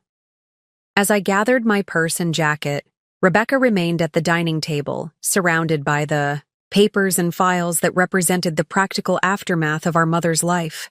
But her gaze was fixed on Mom's letter, and for a moment, she looked less like the controlled, competent attorney and more like a lost child trying to decipher a cryptic map. "Ellie," she called as I reached the front door. I turned back to see her framed in the dining room doorway, one hand gripping the doorframe as if for support. "What do you think she left in the safe deposit box?" I could only shake my head. "I don't know, Beck. I really don't." But the growing dread in my stomach suggested otherwise. Whatever Mom had arranged from beyond the grave, tomorrow would force us to confront truths I'd tried to protect us both from. And there would be no running away this time. The morning dawned gray and drizzly, matching my mood as I walked the 3 blocks from the Oak Ridge Inn to Richard Hoffman's law office. I'd spent another restless night, rehearsing possible scenarios for what might happen when the safe deposit box was opened. None of them ended well. Rebecca was already waiting in the lobby of the small brick building that housed several professional offices. She wore a sleek navy suit and pearl earrings that matched Mom's necklace, which now hung around her neck. Her hair was perfectly styled, makeup impeccable, armor against whatever vulnerabilities the day might expose. "You're early," I observed, checking my watch. It was only 8:45. "So are you," she countered, but without her usual edge. She looked as tired as I felt, the concealer under her eyes not quite hiding the dark circles. We rode the elevator in silence to the 3rd floor. Richard Hoffman's office was modest but tasteful. Oriental rugs over hardwood floors, mahogany furniture, shelves lined with legal texts. His secretary, a woman in her 50s with a kind smile, led us into his office immediately. Richard rose from behind his desk to greet us. I'd met him a few times over the years at holiday gatherings and the occasional dinner at Mom's house. He'd always struck me as avuncular and slightly old-fashioned, with his bow ties and pocket squares. Today, his expression was professionally somber as he shook our hands. "Rebecca, Eleanor, thank you for coming in. Please, have a seat." He gestured to the 2 leather chairs facing his desk. "First, let me express my deepest condolences. Your mother was not just a client, but a friend. Her loss is keenly felt by many in this community." We murmured appropriate thanks as we settled into the chairs. Rebecca immediately pulled a legal pad from her briefcase, pen poised to take notes. I simply folded my hands in my lap, bracing myself for whatever was coming. Richard adjusted his bow tie, deep burgundy with small gold dots, and opened a file on his desk. "As you know, Margaret appointed Rebecca as executor of her estate. However, 6 months ago, she made some unusual amendments to her will." Rebecca's pen stilled. "What kind of amendments?" Richard cleared his throat. "She added a condition to the execution of her will and the distribution of her assets. A condition? Rebecca repeated, her professional demeanor slipping slightly. Yes. Richard looked between us. Margaret stipulated that before any assets can be distributed, her daughters must spend 1 full week living together in her house, going through her personal belongings together. I blinked in disbelief. She wanted us to live together? For a week? That's correct. She was quite explicit. You must reside in the house together for 7 consecutive days, sorting through her personal effects, not just the financial documents, but her clothing, books, photographs, mementos, everything that constituted her personal life. Rebecca's face had gone rigid. That's absurd. I have court appearances scheduled, clients depending on me. I can't just— She anticipated your objection, Richard interrupted gently. She left a letter addressing it. He pulled an envelope from the file, Mom's cream stationery again, and handed it to Rebecca. Rebecca opened it with precise movements and read aloud. Rebecca, I know you're protesting about your busy schedule right now, but ask yourself honestly, if you can't find 1 week to honor your mother's final wishes, what does that say about the priorities that have shaped your life? The world will continue to turn without you for 7 days. Your sister needs your presence more than your clients. Need your expertise right now? Rebecca's voice faltered on the last sentence. She lowered the letter, color rising in her cheeks. There's more, Richard prompted softly. Rebecca swallowed and continued reading. Eleanor, I suspect you're planning an escape. Back to your research. Back to the solitary life you've built, so far from home. But you've spent years studying how ecosystems require diversity to thrive. Perhaps it's time to apply that wisdom to your own life. The answers you seek aren't in the desert, my darling. They're in the connections you've been afraid to nurture. I felt my own face warm. Mom had known us both so well. Our reflexes, our defense mechanisms, our tendencies to retreat in opposite directions when faced with emotional challenges. What happens if we don't comply? Rebecca asked, her lawyer instincts asserting themselves. Richard's expression remained neutral. Then the estate goes into a trust that will fund scholarships at Oak Ridge Community College. The house will be sold, with proceeds going to the Oak Ridge Historical Society. You'll each receive a small personal bequest, but the bulk of the estate will be redirected. She can't do that, Rebecca protested. It's coercion. Actually, she can, Richard replied. I advised her on the legal structure quite carefully. It's unusual, but perfectly legal. Rebecca turned to me, frustration evident in her expression. Did you know about this? Is this what she told you in that letter you found? No, I said honestly. I had no idea. Richard cleared his throat. There's one more stipulation. Margaret left specific instructions that you are not to open the safe. Deposit box until the 7 days have been completed. I felt a rush of relief so intense I nearly laughed out loud. Mom had given me a reprieve. A week to figure out how to handle the truth about Rebecca's parentage. A week to potentially build enough trust between us that the revelation might not destroy whatever reconciliation we might achieve. Rebecca, however, was incensed. This is outrageous. I'm the executor. I have a right to access all estate documents immediately. Not according to the amended will, Richard said calmly. I've already spoken with the bank. They won't release the contents of the box until I confirm the condition has been met. Rebecca stood abruptly, pacing the length of Richard's office. I can challenge this. There are legal grounds. Of course you can, Richard agreed. But litigation would take months, possibly years. And in the meantime, the estate would remain in limbo. He paused. Is that really how you want to honor your mother's memory?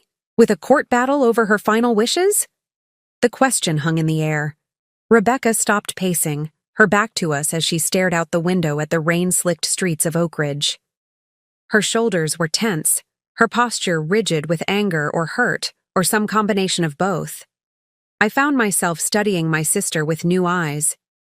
All her life she had sought control over her environment, her emotions, her relationships.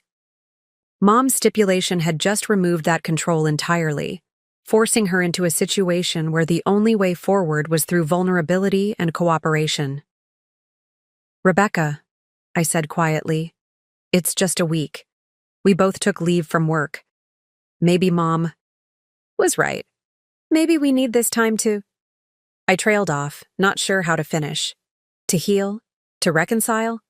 To prepare for the truth that might still tear us apart? To what? Rebecca asked, turning to face me. Play house together like we're children?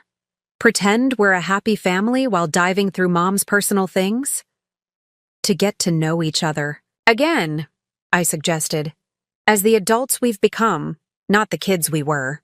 Something flickered in Rebecca's eyes. Resistance, then resignation, then perhaps the faintest spark of curiosity. She returned to her chair, gathering her legal pad and pen with deliberate movements. "Fine," she said finally. "1 week.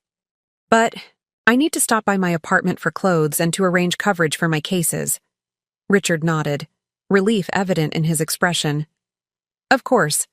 The condition begins when you're both residing in the house, so you have today to make any necessary arrangements." As we rose to leave, Richard reached into his desk drawer and pulled out a small box wrapped in simple white paper. "Margaret also asked me to give you this once you'd agreed to her terms. She said it might help you begin the process." I took the package, surprised by its lightness. Outside Richard's office, the rain had stopped, and weak sunlight was breaking through the clouds.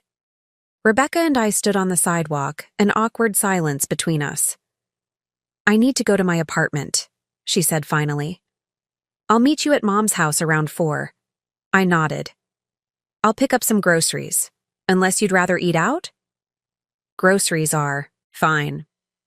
She hesitated, then added, "Mom's lasagna recipe is in the box under the microwave. I could make that tonight if you want." The offer surprised me. Mom's lasagna had been our traditional comfort food, something Rebecca had learned to make perfectly during college while I could never get the bechamel sauce quite right. "I'd like that," I said, feeling like we were navigating newly formed ice, testing each step. Rebecca nodded once, then walked toward her car. I remained on the sidewalk, the mysterious package from Mom in one hand, the weight of unspoken truths still heavy on my shoulders. But for the first time since finding Mom's letter, I felt something close to hope. Mom had given us a gift, not just the inheritance, but time. 7 days to rebuild some foundation of trust before the safe deposit box potentially revealed the secret I'd chosen to keep. I looked down at the small package, curiosity finally overcoming apprehension. Carefully, I unwrapped it to find a simple wooden box with a hinged lid. Inside lay 2 identical keys on separate silver chains, presumably the keys to Mom's house, and a note in Mom's handwriting, "For my daughters. The key to home is also the key to healing. You each hold one, but both are needed to truly unlock what matters most." I closed the box, a lump forming in my throat. Whatever Mom had planned for us, whatever truths awaited in the safe deposit box, one thing was clear. She had valued our relationship as sisters, as her daughters, above everything else. The question was whether Rebecca and I could learn to do the same. Day 1 of our enforced cohabitation began awkwardly. I arrived at Mom's house first, arms full of grocery bags, and let myself in with my newly acquired key. The house felt different somehow, no longer just Mom's space, but a liminal zone between past and future, between the family we had been and whatever we might become. I unpacked the groceries, trying to remember Rebecca's preferences. Still a coffee snob who insisted on whole beans freshly ground each morning? Still addicted to those expensive chocolate-covered almonds? Still vegetarian except for Mom's lasagna and Thanksgiving turkey? I'd bought a little of everything, hoping to cover all possibilities. Rebecca arrived precisely at 4, rolling a sleek carry-on suitcase and carrying a leather laptop bag. She paused in the kitchen doorway, surveying my unpacking. You remembered the almonds, she observed, spotting the distinctive purple package. I shrugged. Some things stick in your memory. A ghost of a smile touched her lips. I've been addicted to those since law school. She wheeled her suitcase toward the stairs. I'll take my old room. I assume you want yours? I nodded, though it felt strange to reclaim our childhood bedrooms at our ages. But then, everything about this situation was strange.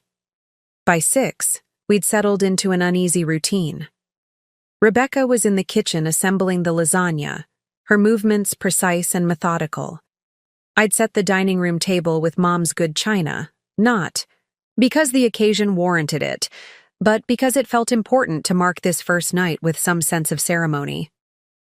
Richard gave me a copy of Mom's instructions for the week, Rebecca called from the kitchen. We're supposed to start with her bedroom tomorrow, then work our way through the house, one room each day. Sounds reasonable, I replied, straightening the silverware for the 3rd time. Did she specify what we're supposed to do with everything? Keep, donate, discard, our choice apparently. But we both have to agree. Rebecca appeared in the doorway, wiping her hands on a dish towel. That could be challenging. I met her gaze. We can be reasonable adults about this, can't we? We'll see. She returned to the kitchen, leaving me to wonder if the skepticism in her voice was directed at me, herself, or the situation in general. Dinner was surprisingly pleasant. The lasagna was perfect. Rich with bechamel, the pasta sheets cooked. Just right. I'd opened a bottle of Cabernet from Mom's small wine rack, and we'd fallen into a conversation about neutral topics. Changes in Oak Ridge since I'd left, mutual acquaintances from high school, the merits of various streaming services. It wasn't until we were clearing the table that Rebecca broached a more sensitive subject. So what do you think Mom's really up to with all this? She asked, stacking plates with efficient movements. The forced togetherness, the mysterious safe deposit box we can't open until we've played Happy Family for a week? I carried the wine, glasses to the kitchen, choosing my words carefully. I think she wanted us to reconnect before dealing with whatever's in that box. Rebecca rinsed a plate, her back to me. And what do you think is in it? My heart rate quickened. I really don't know, Beck. She turned, fixing me with her analytical gaze. But you have a theory. I hesitated. I think it might be something that could change how we see Mom and Dad, or ourselves. Otherwise, why all the secrecy? Rebecca nodded slowly. That's what worries me. After a lifetime of being the perfect suburban couple, what skeletons could they possibly have worth all this? Drama? If she only knew. Maybe it's not about skeletons, I suggested, drawing a wine glass with more attention than it required. Maybe it's about connections she wanted us to understand. Like what? I shrugged, retreating to ambiguity. Family is complicated. People are complicated. Rebecca studied me for a moment, then turned back to the dishes. Well, whatever it is, I hope it's worth a week of my billable hours. After cleanup, we migrated to the living room with fresh glasses of wine. Rebecca curled into Mom's favorite armchair while I took the sofa. For a while, we sat in companionable silence, the old grandfather clock in the hallway marking time with its familiar ticking. Do you remember when Dad taught us to tell time on that clock? Rebecca asked suddenly. I smiled at the memory. You learned so quickly. I kept getting the hour and minute hands confused. Because you were 5, Rebecca said, her voice softening. I was 7 and thought I was so grown up because I could read the time. You were always in a hurry to grow up, I observed. Rebecca swirled her wine thoughtfully. Someone had to be the responsible one. The comment could have sparked an argument, but something in her tone, more reflective than accusatory, made me pause. Is that how you saw yourself? As the responsible one? Wasn't it obvious? Her gaze fixed on some middle distance. You were The dreamer. The one with your head in the clouds or your nose in a book? Someone had to keep track of permission slips and dentist appointments and whether the roof needed repairs. I'd never considered our roles from her perspective before. I always thought you liked being in charge, that it was a power thing. Rebecca laughed softly. Sometimes it was, but mostly it was just what I did, what was expected. Expected? By whom? She shrugged. Everyone. Mom, Dad, teachers, myself mostly. She took a sip of wine. The straight-A student? The responsible daughter? It becomes your identity after a while. Hard to let go of, even when you want to. I thought of the letter hidden in my suitcase, of the truth that would shatter the identity she'd built. And, did you want to let go of it? She was quiet for so long I thought she might not answer. Then, almost whisper-soft, sometimes. When I see people like you who just follow their hearts without worrying about what anyone thinks. The admission stunned me. All these years, I'd envied her confidence, her certainty, her place in the world, never imagining she might have envied my freedom. I worry about what people think, I said. Just different people, maybe. Academic peers, research committees. Rebecca smiled faintly. It's not the same as worrying whether you're living up to a parent's expectations. The irony of her words twisted in my chest. She'd spent her life trying to live up to expectations set by a man who wasn't her biological father. I think Mom and Dad were proud of both of us, I offered, in different ways. Maybe. She set her empty glass on the side table. Well, we should get some rest. Tomorrow we start going through Mom's things, and I imagine that won't be easy. The moment of openness was closing, the walls coming back up. But something had shifted between us, a first small crack in the facade of rivalry and resentment that had defined our relationship for so long. Good night, Beck, I said as she rose to go upstairs. She paused at the doorway, looking back with an expression I couldn't quite read. Night, Ellie. Thanks for listening. Alone in the living room, I refilled my wine glass and contemplated the strange day. There had been moments, during dinner, just now in conversation, when I'd glimpsed a version of Rebecca I hadn't seen in years. The sister who had once carved our initials in a tree, who had taught me to French braid my hair, who had stayed up all night with me during a thunderstorm when I was too scared to sleep alone. Could we find our way back to some version of that? Closeness? Or was this evening just a temporary truce? A false resolution that would crumble when the truth eventually emerged. The grandfather clock chimed 10, its melodic tones echoing through the quiet house. Day 1 down, 6 to go. Tomorrow we would begin the actual work Mom had set for us, sorting through her most personal possessions, deciding together what to keep and what to let go. And somewhere in that process, I would need to decide whether the truth Rebecca's biological father was something to keep hidden or something we both needed to face. I finished my wine and turned off the living room lights, making my way upstairs to my childhood bedroom. Through the wall, I could hear Rebecca moving around in her room, the same sounds I'd grown up with, the familiar presence of my sister just a few feet away, yet separated by so much more than plaster and wood. Sisters forever, she had carved into that tree all those years ago. I desperately wanted to believe it could still be true, even after the safe deposit box was opened and all secrets were finally revealed. Morning arrived with the gentle spring sunlight filtering through the faded curtains of my childhood bedroom.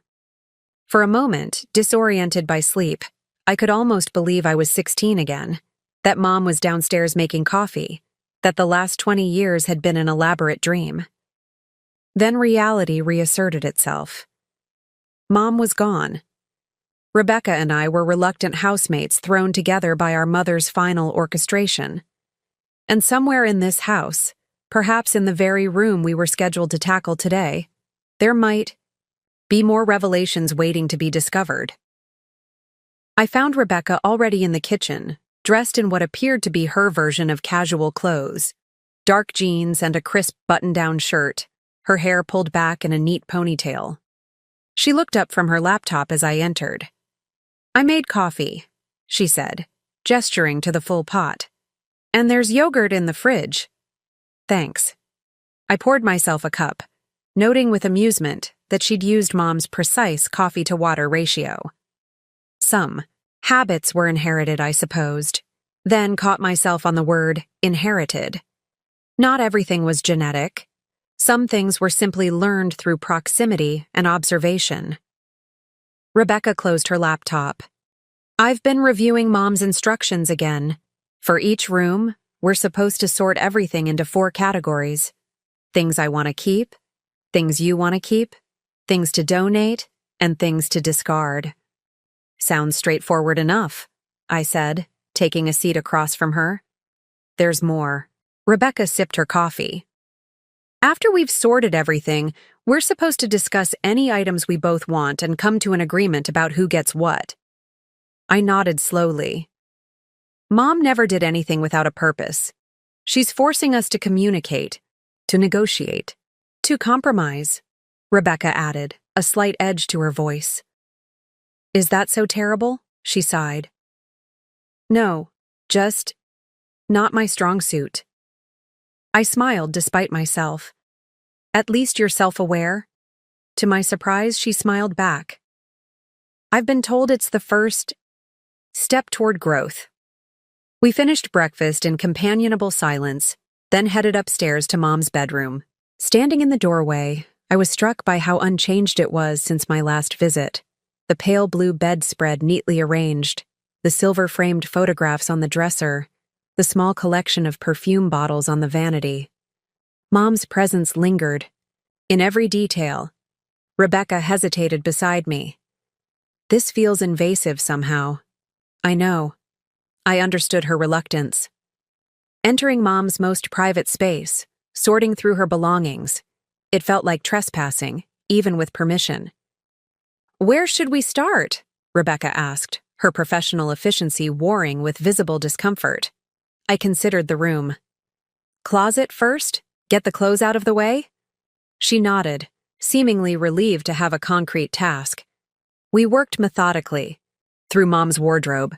Winter clothes, summer clothes, formal wear she'd rarely had occasion to use in recent years. Most items we designated for donation, each of us selecting just a few meaningful pieces to keep. I chose Mom's gardening sweater, worn soft with age, and a blue scarf I'd given her for Christmas years ago. Rebecca selected a cashmere cardigan and Mom's winter coat. There was no conflict, no competition over these everyday items. It was when we reached the jewelry box that the first real tension emerged. Rebecca opened the carved wooden box on Mom's dresser, revealing the modest collection inside. Mom had never been one for expensive jewelry, preferring sentimental pieces to valuable ones. The pearl necklace had been her most precious item, and Rebecca was already wearing it. "I should catalog these properly," Rebecca said, slipping into professional mode. "Some might have significant monetary or sentimental value." "We don't need to catalog them," I replied, a familiar irritation stirring. "We just need to decide which pieces matter to each of us." Rebecca's jaw tightened. "That's exactly why we should document everything first, to ensure the process is fair and transparent." "Fair and transparent," I repeated. "Like you telling me about the safe deposit box when you actually didn't have the key?" Rebecca flushed. "That was different." "Was it?" I leaned against the dresser, suddenly tired of the dance we'd been doing. "Look, Rebecca, if we're going to get through this week, we need to establish some ground rules." Her eyebrows rose. "Such as?" "Such as no more games. No more withholding information or manipulating situations to your advantage.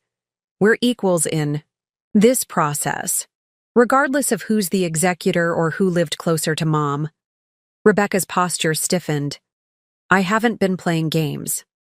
"The safe deposit box you claimed only you knew about?" the legal documents you've been reviewing without sharing. With me? The way you've positioned yourself as Mom's chosen representative? I kept my voice calm but firm. Those all feel like games to me. For a moment, I thought she would argue, fall back into her defensive posture.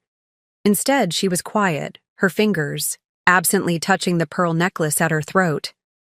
I didn't think of it that way, she said finally. It just seemed natural that I would handle those things. I've always handled the practical matters. I know you have, I acknowledged. And I've appreciated it, many times. But this is different. This is about both of us figuring out how to move forward without Mom. And we need to do it as equals. Rebecca nodded slowly. Okay, no games. She hesitated, then added, but that goes both ways, Ellie. No more running off with letters or hiding things you find. The irony of her demand wasn't lost on me, given the secret I was still keeping. But there was truth in it, too. I had taken Mom's letter without explanation, had disappeared rather than face difficult conversations. Agreed, I said. From now on, we share what we find, we discuss it openly, and we make decisions together. As if to seal our new understanding, Rebecca picked up a small jewelry box from within the larger collection. Let's start here. This was Grandma Sullivan's locket. Mom always said she wanted us both to have something of Grandma's. My throat tightened. Grandma Sullivan, Dad's mother, had been gone for over 30 years, but I still remembered her cookie jar shaped like a fat hen and the way she called me duckling. The locket had been her most treasured possession, containing tiny photographs of her parents, and Rebecca, unknowingly, was not biologically connected to her at all. You should have it, I said, the words escaping before I could overthink them. You were named after her, after all. Rebecca's middle name, Elizabeth, had come from Grandma Sullivan. Rebecca looked genuinely surprised. Are you sure? You were always closer to her. I nodded, unable to explain that my decision came from a place of guilt rather than generosity. Let her have this connection to the grandmother she'd believed was hers by blood. Thank you, she said, softly, opening the locket to reveal the faded photographs inside. That's really thoughtful of you. We continued through the jewelry box, dividing items with surprising ease now that we'd established our new understanding. By lunchtime, we'd sorted most of Mom's personal items, clothing, jewelry, toiletries, and moved on to the books on her nightstand and the photographs on her walls. As we worked, we fell into conversations about the memories attached to various objects. The pressed flower Mom had kept from Dad's first Valentine's bouquet, the collection of seashells from family vacations to Cape Cod, the dog-eared paperbacks she'd read and reread over the years. It was while packing these books that I noticed Rebecca had grown unusually quiet. I looked up to find her holding a blue leather volume, her expression troubled. What's that? I asked. Mom's journal, she said, turning it over in her hands. From the year Dad died. My heart rate quickened. I didn't know she kept a journal. Rebecca nodded. She started after his funeral. I found her writing in it a few times, but she always put it away when I came into the room. She ran her fingers over the cover. I never read it. It seemed too private. Now she held it out to me, her expression unreadable. We should read it together, if we're being open and equal about everything. I stared at the journal, my newly established boundary already being tested. If Mom had written about Rebecca's biological father in those pages, our fragile truce would shatter immediately. Not everything needs to be shared, I said carefully. Maybe some of Mom's thoughts should remain private. Rebecca's eyes narrowed. That's not what you said an hour ago about being equals and sharing everything we find. Personal reflections are different from material possessions, I argued. Mom wrote those words for herself, not for us. Or maybe she left it for us to find, like everything else she's orchestrated this week? Rebecca's tone hardened. You're being hypocritical, Ellie. You demanded openness when it suited you, but now you're retreating. She was right, of course. I was retreating, trying to protect her from truths that would hurt her, but also trying to protect myself from being the messenger. I took a deep breath. You're right. I'm sorry. I held out my hand for the journal, my pulse racing. We should read it together. Rebecca placed the journal in my palm, triumph flashing briefly in her eyes. After lunch? We've been at this all morning. I nodded, grateful for the reprieve. After lunch. As we headed downstairs, the journal heavy in my hands, I wondered if I'd just made a terrible mistake. If Mom's private thoughts would reveal the very secret I'd been trying to protect Rebecca from, forcing a confrontation neither of us was ready for. The first boundary I'd established was about honesty and equality. Now I had to decide whether complete honesty was truly what either of us needed. Lunch was a quiet affair. Sandwiches eaten at the kitchen table, both of us lost in our own thoughts. The journal sat between us like a time bomb, its blue leather cover innocuous yet threatening. I kept glancing at it, wondering what secrets it contained, what revelations might be waiting inside its pages. Rebecca finished her sandwich and wiped her hands methodically on a napkin. Ready? I wasn't, but I nodded anyway. Where should we read it? Living room, she decided. More comfortable than the kitchen. We settled on opposite ends of the sofa, the journal still closed between us. Outside, clouds had gathered, dimming the afternoon light and creating a cocoon-like atmosphere in the room. Should we take turns? Rebecca asked, her earlier insistence softening into uncertainty. I'll start, I offered, reaching for the journal before I could lose my nerve. I opened to the first page, dated 2 weeks after Dad's funeral. Mom's handwriting flowed across the page in her characteristic elegant script. May 12, 2008, James has been gone for 14 days. The casseroles have stopped arriving. The phone calls have dwindled. The girls have returned to their lives. Rebecca to her law classes, Eleanor to her sophomore year. And I am alone in this house that feels both too empty and too full of memories. Doctor. Mitchell suggested keeping this journal as a way to process my grief. It feels artificial, writing to myself. But perhaps that's preferable to burdening the girls with the messiness of my emotions. They have their own grief to navigate. I glanced at Rebecca. Her expression was carefully neutral, but I noticed her hands were clasped tightly in her lap. I continued reading. Rebecca has called every day since the funeral. She's so like James, in her determination to fix things, to create order from chaos. Yesterday she asked if she should defer her final semester to stay with me. I told her absolutely not. James would be horrified at the thought of her interrupting her education on my account. Eleanor calls less frequently but sends photographs from her research trip in Costa Rica.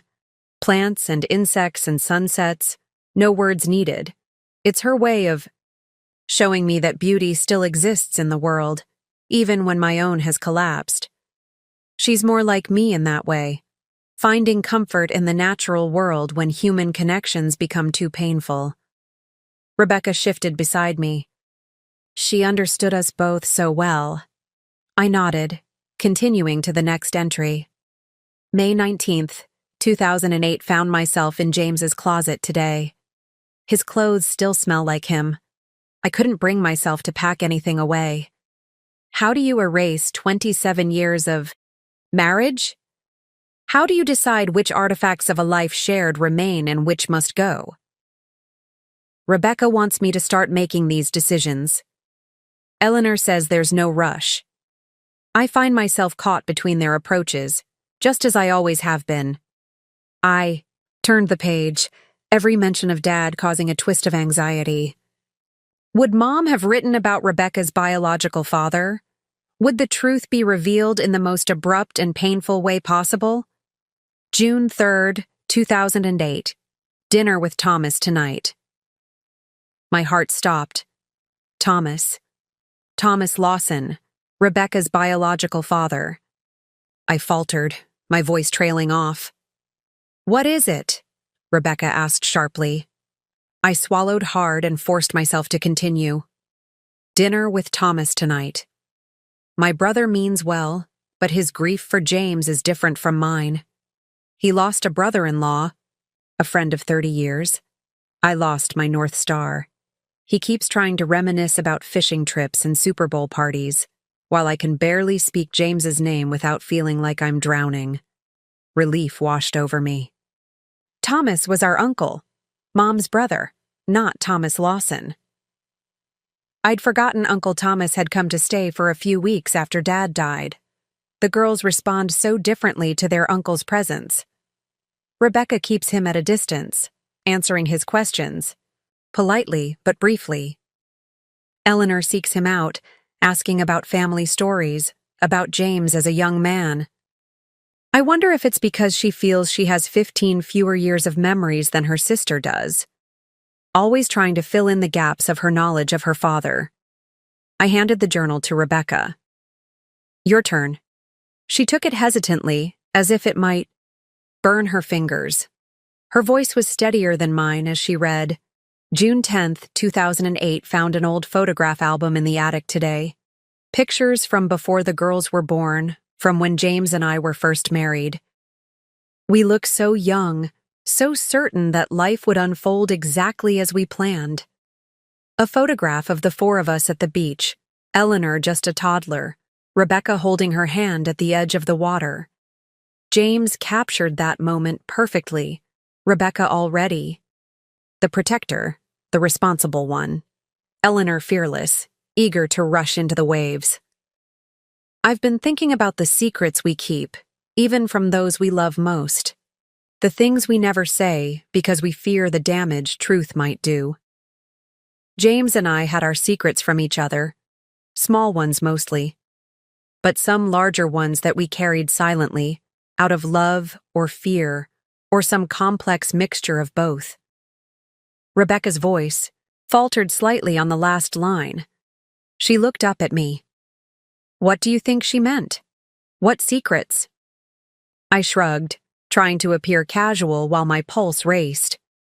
Every marriage has private moments, things couples don't share with anyone else. Rebecca seemed unconvinced, but continued reading. June 23rd, 2008 Rebecca called today, distraught about her wills and trusts final. Convinced she'd failed, that she'd disappointed James, that her entire legal career was in jeopardy. When her results came back, highest grade in the class, she was almost dismissive of her success. "It should have been better," she said. "Recognize that perfectionism. It's the shadow James cast, though he never meant to. His quiet excellence set a standard that Rebecca has been trying to meet since she was old enough to understand the concept of achievement.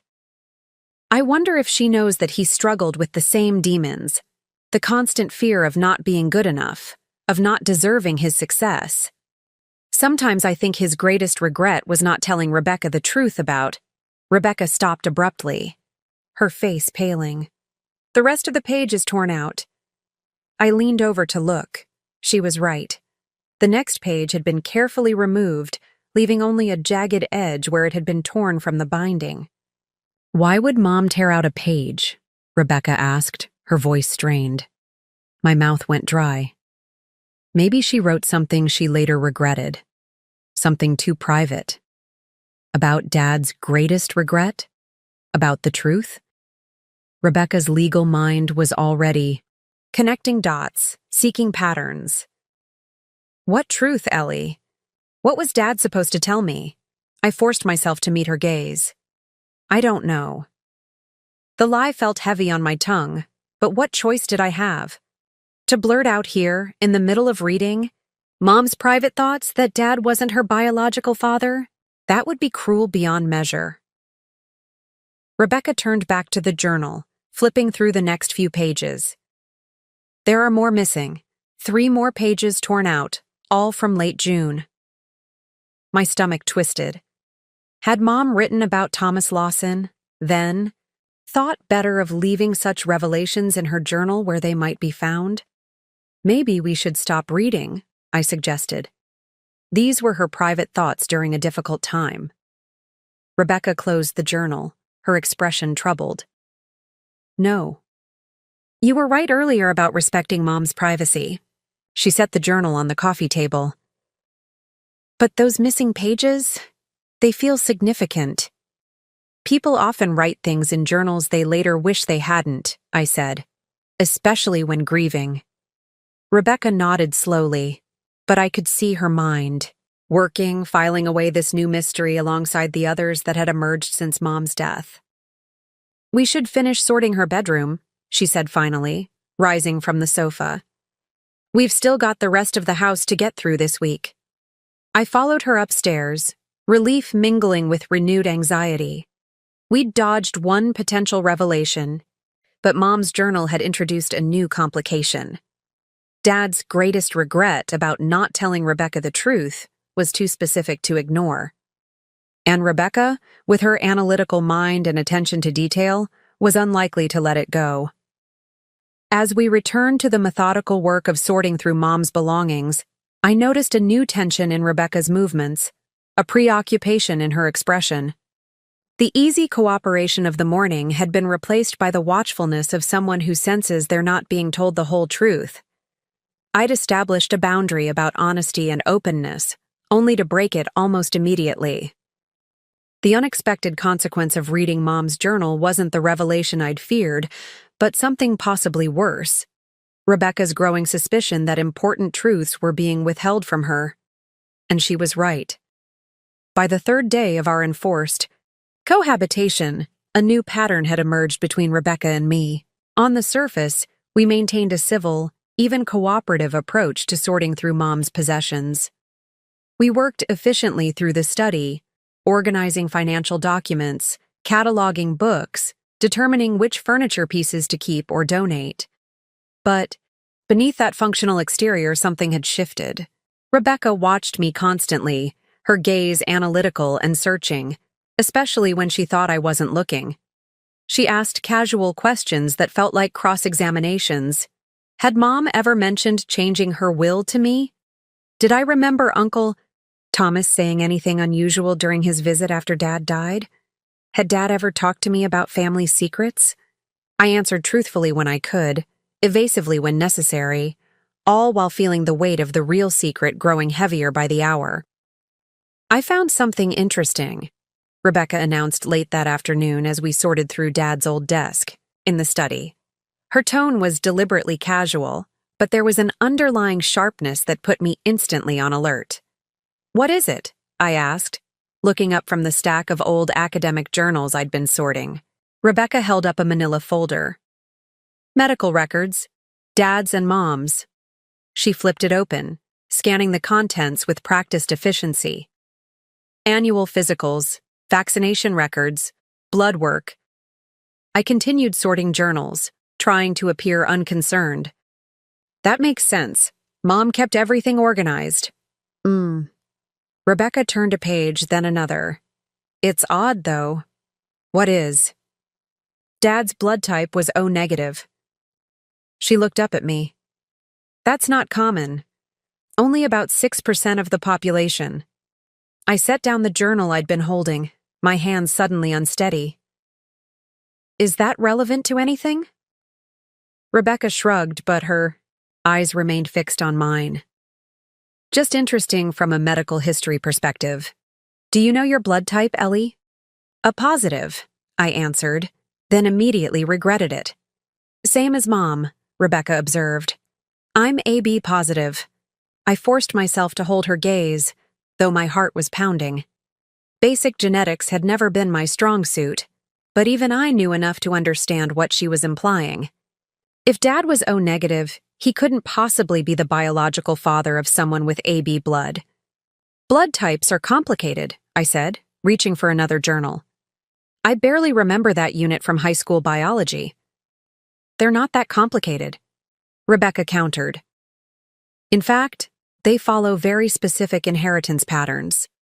Two parents with O and A blood types cannot produce a child with AB blood. The room seemed to shrink around us, the air growing thick with unspoken accusations. "What exactly are you suggesting, Rebecca?" She closed the folder with deliberate care. "I'm not suggesting anything. Just noting a scientific curiosity." But her expression said otherwise. She'd found a thread and was pulling on it, watching to see what might unravel. "I'm going to make some tea," I said, needing to escape her scrutiny, if only for a few minutes. In the kitchen, I gripped the edge of the counter, taking deep breaths to steady myself. Rebecca was figuring it out.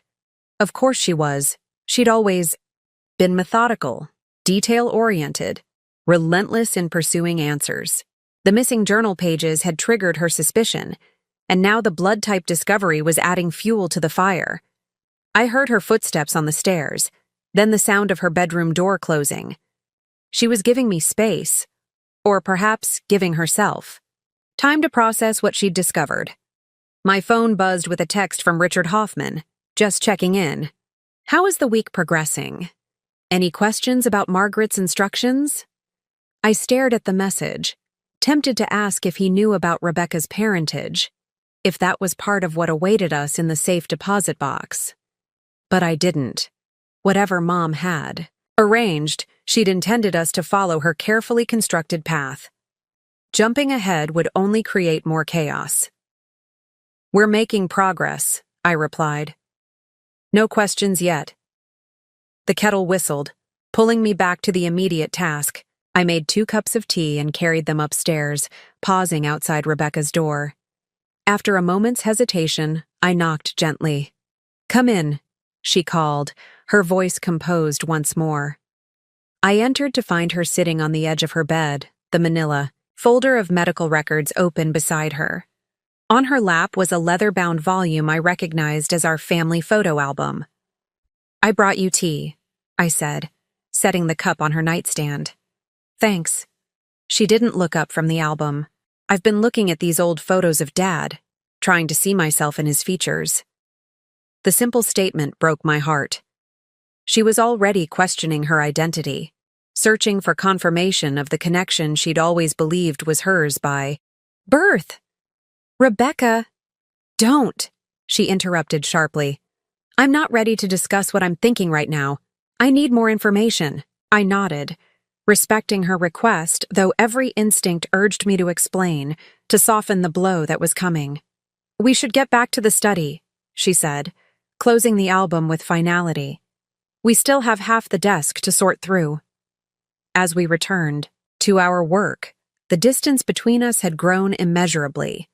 The tentative connection we'd been building over the past few days seemed to evaporate, replaced by a taut silence broken only by necessary communication about the task at hand.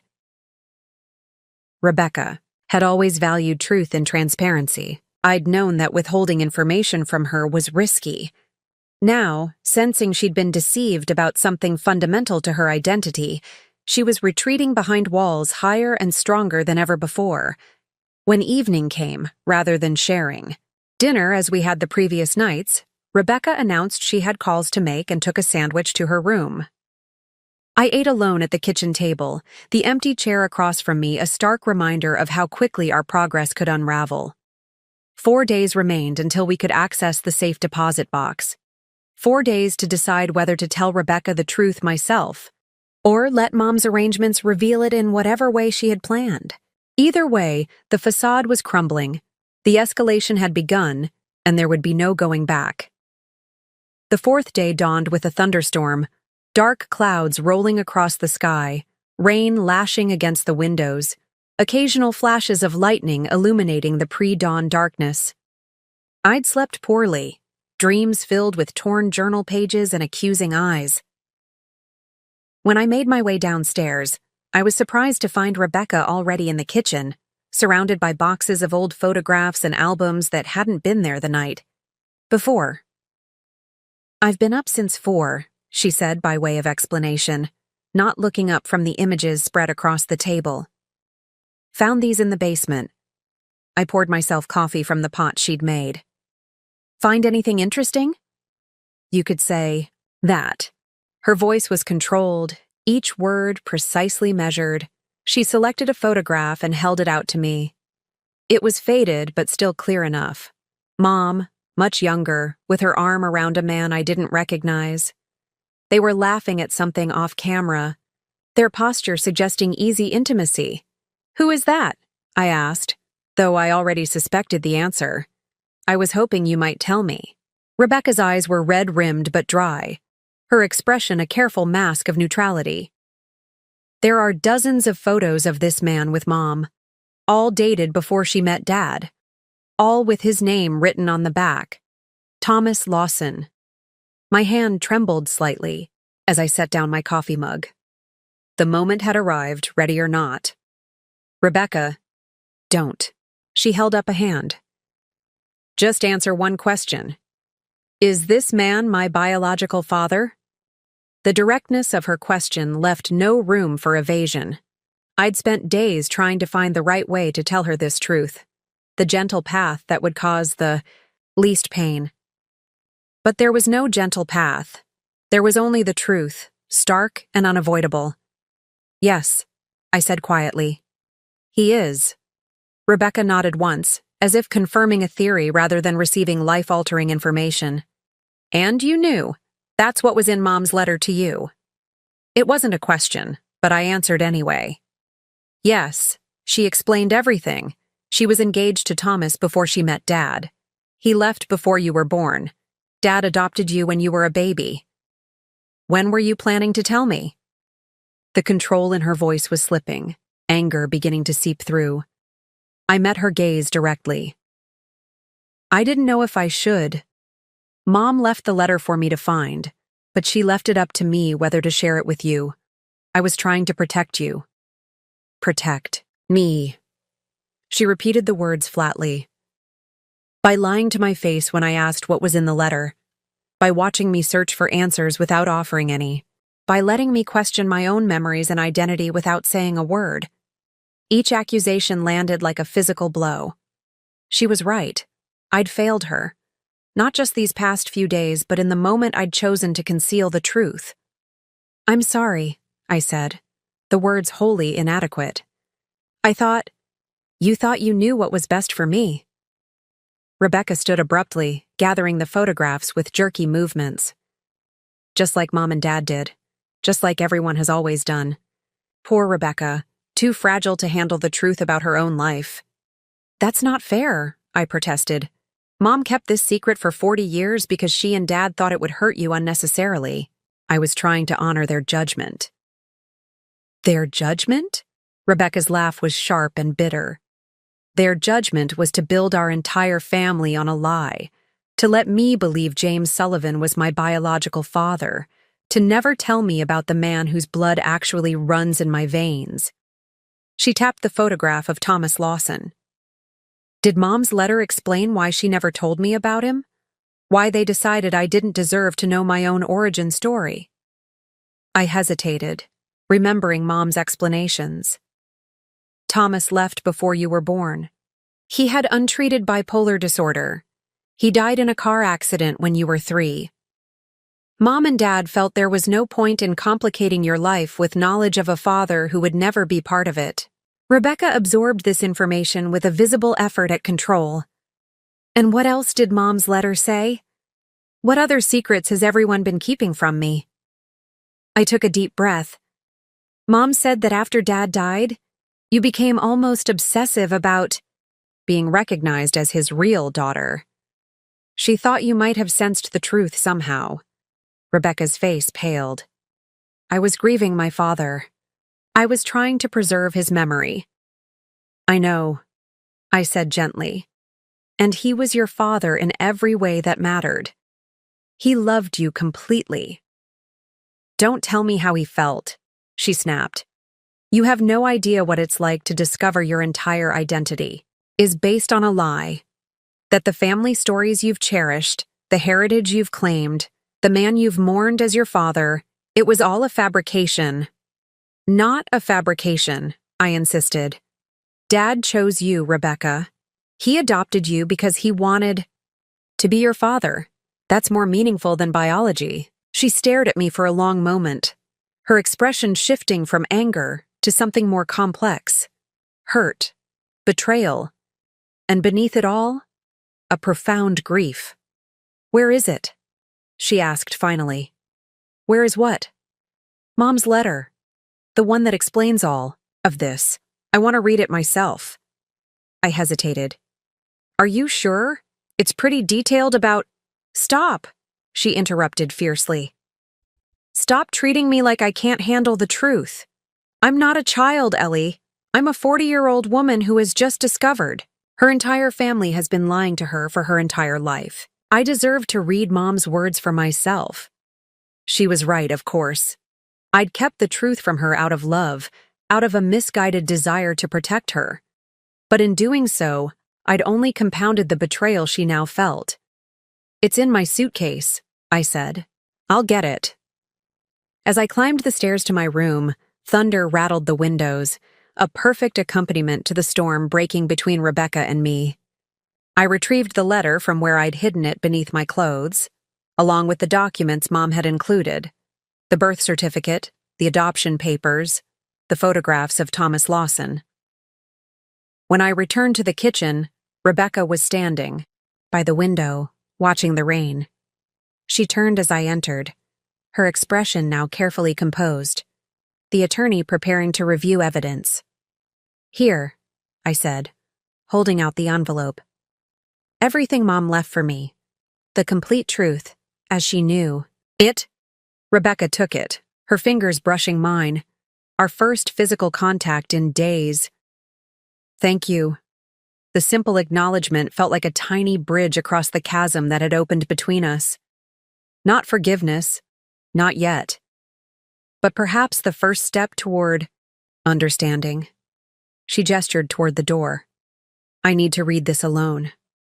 I nodded. "I'll be here when you're ready to talk." As Rebecca left the kitchen, letter in hand, I sat heavily at the table, surrounded by the scattered photographs of a man neither of us had known, but whose absence had shaped our lives in ways we were only beginning to understand. The moment of truth had arrived, and there was no going back. 2 hours passed before I heard Rebecca's footsteps on the stairs. The storm had moved on, leaving behind a washed clean sky and the fresh scent of rain through the open kitchen window.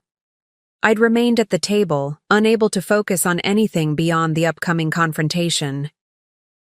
When Rebecca appeared in the doorway, her face was composed but transformed. The letter hung loosely from her fingers, its pages slightly crumpled from what I imagined had been multiple readings. "I packed my things," she said, her voice surprisingly steady. "I'm going back to my apartment." "Rebecca, I need space, Ellie. Time to process all of this." She set the letter on the table between us. Mom was right about one thing. I always sensed something wasn't quite aligned in our family. The way Dad would sometimes look at me with, not sadness exactly, but something close to it. I nodded, giving her the space to continue. "I'm angry," she said simply.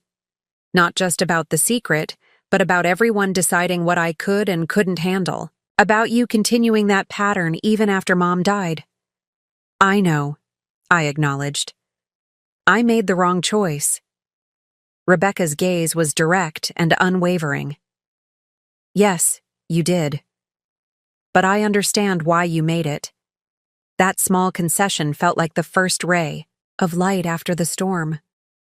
"What about Mom's stipulation?" I asked. "We're supposed to spend the full week here." "I've already called Richard," she replied. "Explained that we've discovered the truth ahead of schedule. He agreed the purpose of Mom's arrangement has been fulfilled. We can access the safe deposit box tomorrow." Her decisiveness didn't surprise me. Rebecca had always found clarity in action, in moving forward rather than dwelling in emotional uncertainty. "And then what?" I ventured. "Then I'm taking a leave of absence," she said. "There's information in Mom's letter about Thomas Lawson, where he lived, his work as a sculptor. I'm going to New York to learn more about him." "Alone?" She nodded. "This is my journey, Ellie. My heritage to explore, my questions to answer." She hesitated, then added, "But I'll share what I discover if you want to know." It was an olive branch, small but significant.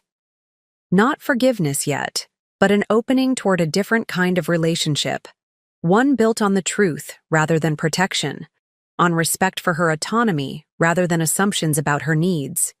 "I would like that," I said softly. Rebecca gathered her car keys and purse. "Meet me at the bank tomorrow at 10. We'll see what Mom left in the safe deposit box." As she turned to go, I called after her. "Rebecca, Dad loved you. That part was never a lie." She paused at the door, her back to me. "I know," she said, her voice barely audible. "That's the only reason I can forgive any of this." Then she was gone, the front door closing behind her with a quiet finality. I remained at the kitchen table, surrounded by scattered photographs of a man who had upended our lives decades after his death. Rebecca's departure wasn't an ending, but a beginning. The first definitive action of her new life, one where she would construct her identity based on complete truths rather than comfortable fictions. And I would have to learn to be her sister in a different way, not as a protector, but as an equal. Not as someone who shielded her from pain, but as someone who respected her right to face it directly. Tomorrow we would open the safe deposit box together, but today we had already unlocked something more important, the possibility of an honest relationship, whatever form it might take. The First National Bank of Oak Ridge hadn't changed since I was a child. The same marble columns flanked the entrance, the same faded green carpet covered the floors, and the same hushed atmosphere of financial propriety hung in the air. Rebecca was already waiting when I arrived, dressed in a charcoal pantsuit that seemed like armor. Her eyes were clear but tired, suggesting another night of little sleep. "Ready?" she asked without preamble. I nodded, and together we approached the desk where a middle-aged woman waited to assist us. 20 minutes later, we sat in a private room with the safe deposit box between us. Rebecca, as executor, held the key, and I watched as she unlocked it with steady hands.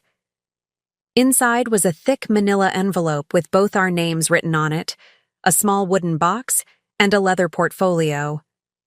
Rebecca opened the envelope first, removing a letter in Mom's handwriting and a stack of legal documents. She scanned the letter quickly, then passed it to me without comment. "My darling daughters, if you're reading this, you've completed your week together, or found your way to this box ahead of schedule, which wouldn't surprise me.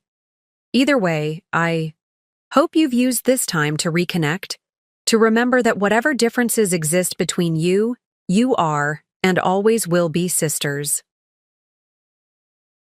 Rebecca, by now you know the truth about your biological father. I'm deeply sorry for keeping this from you. We thought we were protecting you, but I've come to realize that protection can become its own form of harm when it denies someone knowledge of their own story. To that end, I've arranged 2 gifts for you both.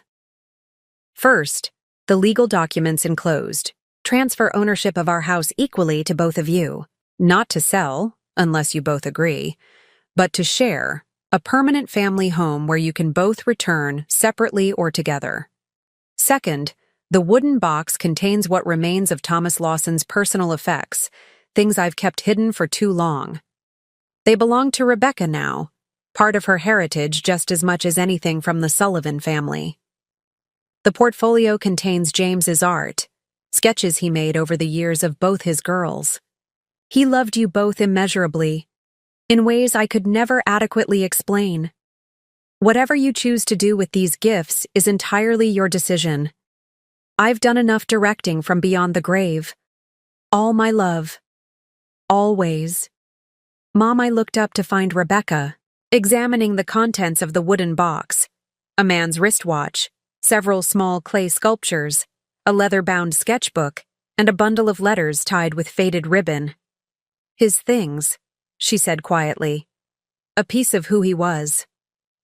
"Will you read the letters?" I asked. She nodded. "Eventually, when I'm ready." She closed the box carefully. "And the portfolio?" I opened the leather case to find dozens of pencil sketches, Rebecca at various ages, me growing up, both of us, together in countless captured moments. Dad had been a talented amateur artist, though he'd rarely shared his work outside the family. One drawing in particular caught my attention. Rebecca at about 16, concentrating intently on a book, her expression serious yet peaceful. On the margin, Dad had written, "My remarkable daughter, so determined to understand everything." I handed it to Rebecca, whose expression softened as she studied it. "I never knew he drew me like this." "He saw you," I said simply. "The real you." Rebecca carefully returned the sketch to the portfolio. "And the house? What do you think about that arrangement?" I considered the question. "I think Mom was hoping it would keep us connected, even if our lives remain separate." "A forced connection," Rebecca observed, but without bitterness. "Or an opportunity," I countered. "I've been thinking about taking a position at Oak Ridge Community College. Their environmental science department has an opening. It would mean moving back here." Rebecca raised an eyebrow. "Since when?" "Since I realized what I've been missing by staying away." I met her gaze directly. "Not just Mom, but you. Us." She was quiet for a moment, digesting this. "I'm still going. To New York," she said finally. "I need to see where Thomas lived. Visit his old studio if it still exists. Talk to anyone who might have known him." "I understand. But," she continued, "I'll be coming back. My life is here, my practice, my clients." She hesitated. "My sister." The simple acknowledgement hung between us. Not forgiveness exactly, but acceptance. A recognition that whatever had been broken between us might still be mended, given time and truth. As we gathered the contents of the safe deposit box and prepared to leave, Rebecca paused. "Do you remember that tree in Palmer Park? The one where we carved our initials?" I nodded, surprised by the question. "I checked yesterday before I went home. The carving is still there, faded but visible." She met my eyes directly. "Sisters. Forever." It wasn't a declaration of healing. We had too far to go for that. It was something more tentative, but perhaps more important. An intention to try. To rebuild not what we had been, but what we might yet become. Outside the bank, we stood, awkwardly, neither quite sure how to end this chapter of our shared story. "When do you leave for New York?" I asked. "Tomorrow morning," she replied. "I'll be gone about 2 weeks. Text me when you get there? Let me know you arrived safely?" A small smile touched her lips. "I will." As I watched her walk to her car, I realized that the aftermath of truth is rarely neat or simple. It's messy, painful, unpredictable, but ultimately necessary. Like a forest after a fire, what grows from the ashes may be different from what came before, but it is no less vital, no less alive. Rebecca and I would never go back to who we had been. But maybe, just maybe, we could grow into something stronger, a relationship built on honesty rather than illusion, on acceptance rather than competition, and that would be worth all the pain of getting there.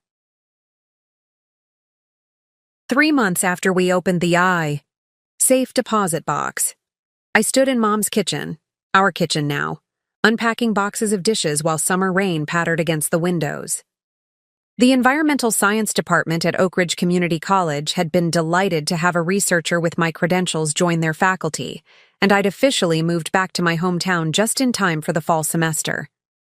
My phone chimed with a text message. "Rebecca, just finished with my last client. Still okay if I come by around 6? I smiled, typing back. "Of course.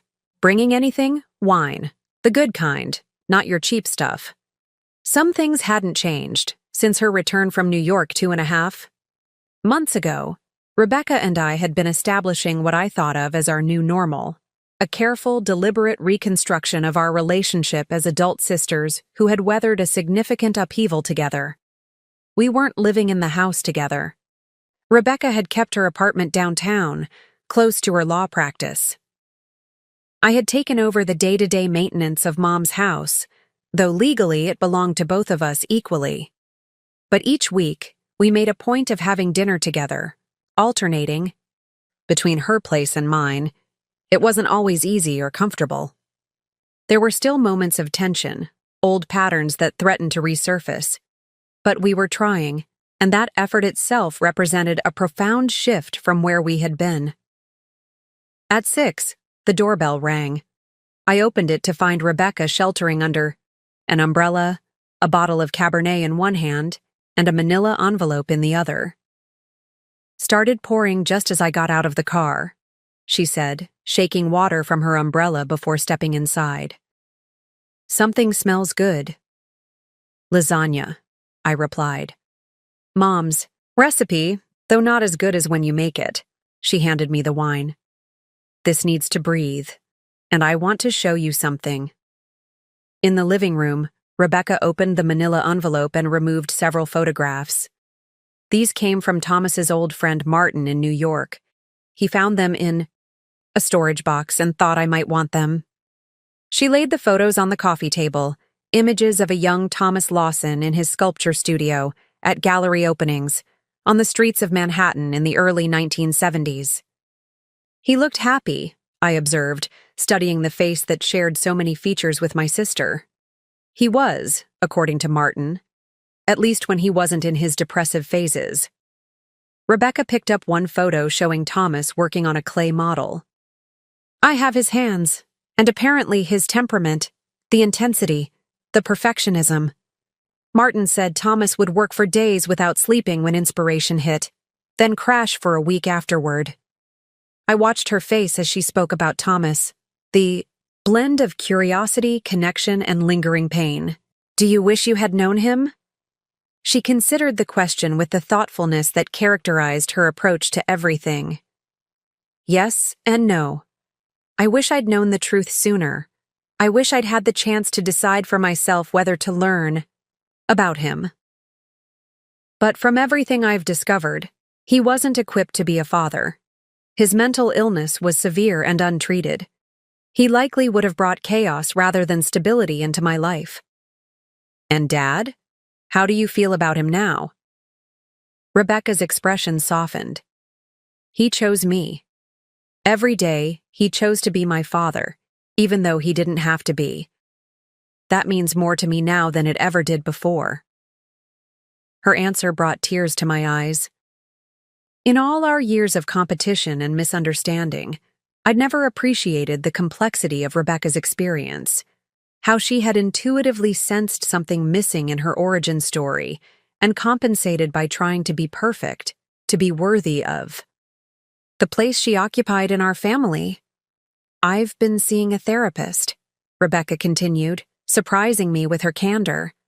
"Working through what all this means for my identity. It's helping." "I'm glad," I said sincerely. She gathered the photos back into the envelope. "I've decided to establish a scholarship at the Art Institute, in Thomas's name, for students with mental health challenges who are pursuing sculpture." The gesture was so quintessentially Rebecca, practical, generous, and designed to create order from chaos. But it was also healing, a way of honoring the complicated legacy she had inherited. "That's wonderful," I told her. "A way of connecting to that part of your heritage while helping others." "Exactly." She glanced at her watch. "Is the lasagna ready?" "I'm starving." As we moved to the kitchen, I marveled at how we had found our way to this new version of sisterhood. We weren't best friends. We probably never would be. Our personalities and interests remained too different for that kind of relationship. But we had achieved something equally valuable: mutual respect, honest communication, and a genuine desire to stay connected despite our differences. Over dinner, Rebecca shared news about her practice, and I told her about my new colleagues at IKEA, the college. We discussed plans for the house, updates to the bathroom, whether to convert Dad's old study into a guest room. Normal, everyday topics that would have seemed impossible during our fraught week together after Mom's funeral. "I found something else in New York," Rebecca said as we cleared the table. "A genetic testing company that specializes in health profiles rather than ancestry. I'm having my DNA analyzed for any markers from Thomas's side that might affect my health. Bipolar disorder has genetic components." I nodded, understanding her practical approach to this new information. "Would you want to know if you have those markers?" "Absolutely," she said without hesitation. "Knowledge is power, Ellie. Always. That's what I wish everyone had understood all along." Her words weren't accusatory, simply factual, and she was right.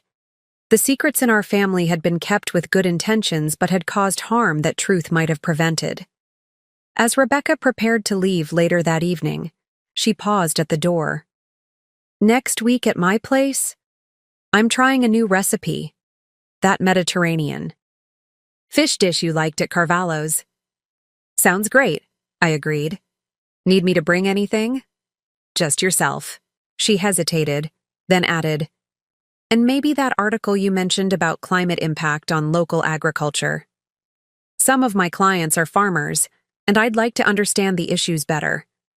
This, too, was new, Rebecca showing interest in my work, seeking to understand what mattered to me. A small gesture that represented a significant shift. After she left, I wandered through the quiet house, touching familiar objects that now held different meanings. Dad's sketches that I'd framed and hung in the hallway, Mom's gardening books that I'd kept on the shelves, the family photographs that now told a more complex story than they once had. This was our new normal. Not perfect, not always comfortable, but honest. A relationship built on truth rather than illusion, on acceptance rather than competition. And that made all the difference. 1 year to the day after Mom's funeral, Rebecca and I stood side by side in Oak Ridge Cemetery, placing fresh flowers on her grave. The autumn air was crisp, leaves in brilliant shades of red and gold drifting around us as we observed a moment of quiet remembrance. "She would be pleased, I think," Rebecca said finally, adjusting the lilies we'd brought, Mom's favorites, "to see us here together, to know what's changed between us." I nodded, watching a maple leaf spiral down to rest on the polished granite. "She orchestrated it all pretty carefully." "She did," Rebecca agreed with a small smile. "Always the director, even from beyond." We walked slowly back through the cemetery toward the parking lot, fallen leaves crunching beneath our feet. So much had changed in a year. Rebecca had expanded, her law practice to include family advocacy work. I had settled into my position at the college and was developing a climate resilience program for local communities. We had each carved out our own spaces while finding new ways to connect with each other. "I've been thinking about the last year," I said as we reached Rebecca's car. "About everything we've learned, everything that's changed." Rebecca leaned against the car door, her expression thoughtful. "What stands out to you the most?" I considered the question carefully. That truth may be painful, but secrets are ultimately more damaging. Mom and Dad thought they were protecting you by hiding your biological father, but that secret created distances they never intended. "And you did the same thing?" Rebecca pointed out, but without accusation. "When you found Mom's letter." "I did," I acknowledged. "I made the same mistake they did, thinking I knew what was best for you rather than trusting you to handle the truth." Rebecca nodded. "That's been my biggest realization this year. How much of my life was shaped by people making decisions for me based on what they thought I could or couldn't handle. How many of my own choices were reactions to things I sensed but couldn't name. Like your drive to be the perfect Sullivan daughter?" I said softly. "Exactly. I was trying to earn a place that was already mine, just not in the way I thought." She tucked a strand of hair behind her ear, a gesture so familiar it made my heart ache with recognition. "But I've also learned that biology isn't destiny. My DNA may come partly from Thomas Lawson, but James Sullivan was my father in every way that matters. I smiled, remembering how worried I'd been that the revelation would destroy her relationship with Dad's memory. He would be so proud of how you've handled all of this. Of both of us, Rebecca corrected. The Sullivan stubborn streak lives on in both his daughters. We shared a laugh at that undeniable truth. What about you? I asked. What's been your most important lesson from all of this? Rebecca thought for a moment. That identity isn't fixed. That it's possible to incorporate new truths into your understanding of yourself without losing who you've always been. She met my gaze directly. And that sisterhood is more complex and more valuable than I ever gave it credit for. The simple admission brought unexpected tears to my eyes. After all the years of competition and misunderstanding, hearing Rebecca acknowledge the value of our relationship meant more than I could express. We wasted a lot of time, didn't we? I said. Misunderstanding each other, competing for recognition. I wouldn't call it wasted, Rebecca replied. Complicated, certainly. Unnecessarily difficult at times. But it brought us here, and here isn't such a bad place to be. She was right. The path had been winding and often painful, but we had arrived at a relationship more authentic than anything we'd managed in the past. Coffee? She suggested, checking her watch. I have an hour before my next appointment. I'd like that. As we drove to our favorite local cafe, I reflected on how our relationship had evolved. We weren't carbon copies of each other and never would be. Rebecca remained more structured, more driven by achievement and recognition. I was still more contemplative, more comfortable with ambiguity, but we had learned to value these differences, rather than seeing them as threats or failings. Over coffee, our conversation drifted to everyday matters, a case Rebecca was working on, the garden I was planning for spring, a film we both wanted to see. Normal sister talk, unmarked by the undercurrents of resentment that had once characterized our interactions.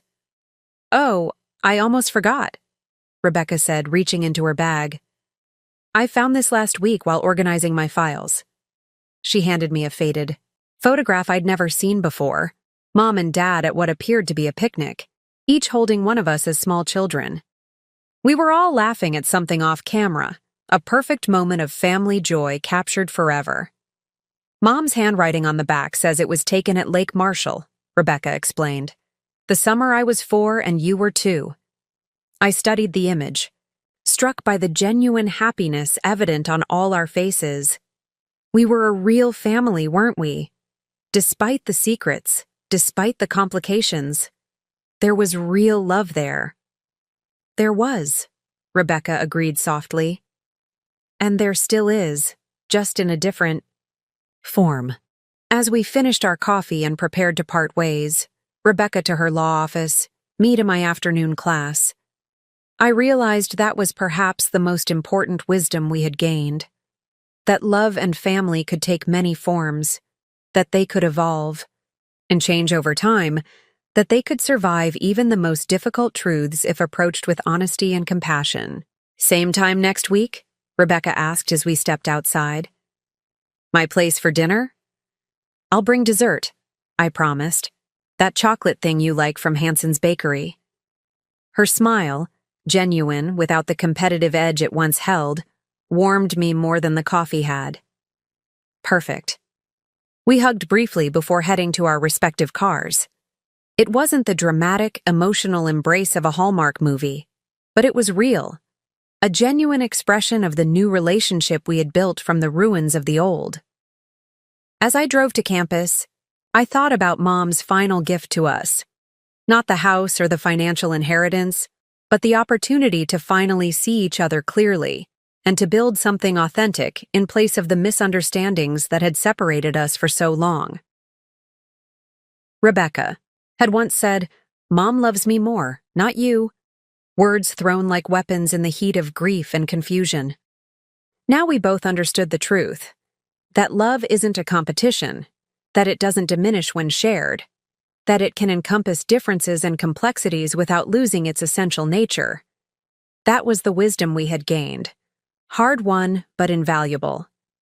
And it would guide us forward into whatever the future held, as individuals, as sisters, as family in the truest sense of the word. Up next, you've got 2 more standout stories right on your screen. If this one hit the mark, you won't want to pass these up. Just click and check them out. And don't forget to subscribe and turn on the notification bell so you don't miss any upload from us.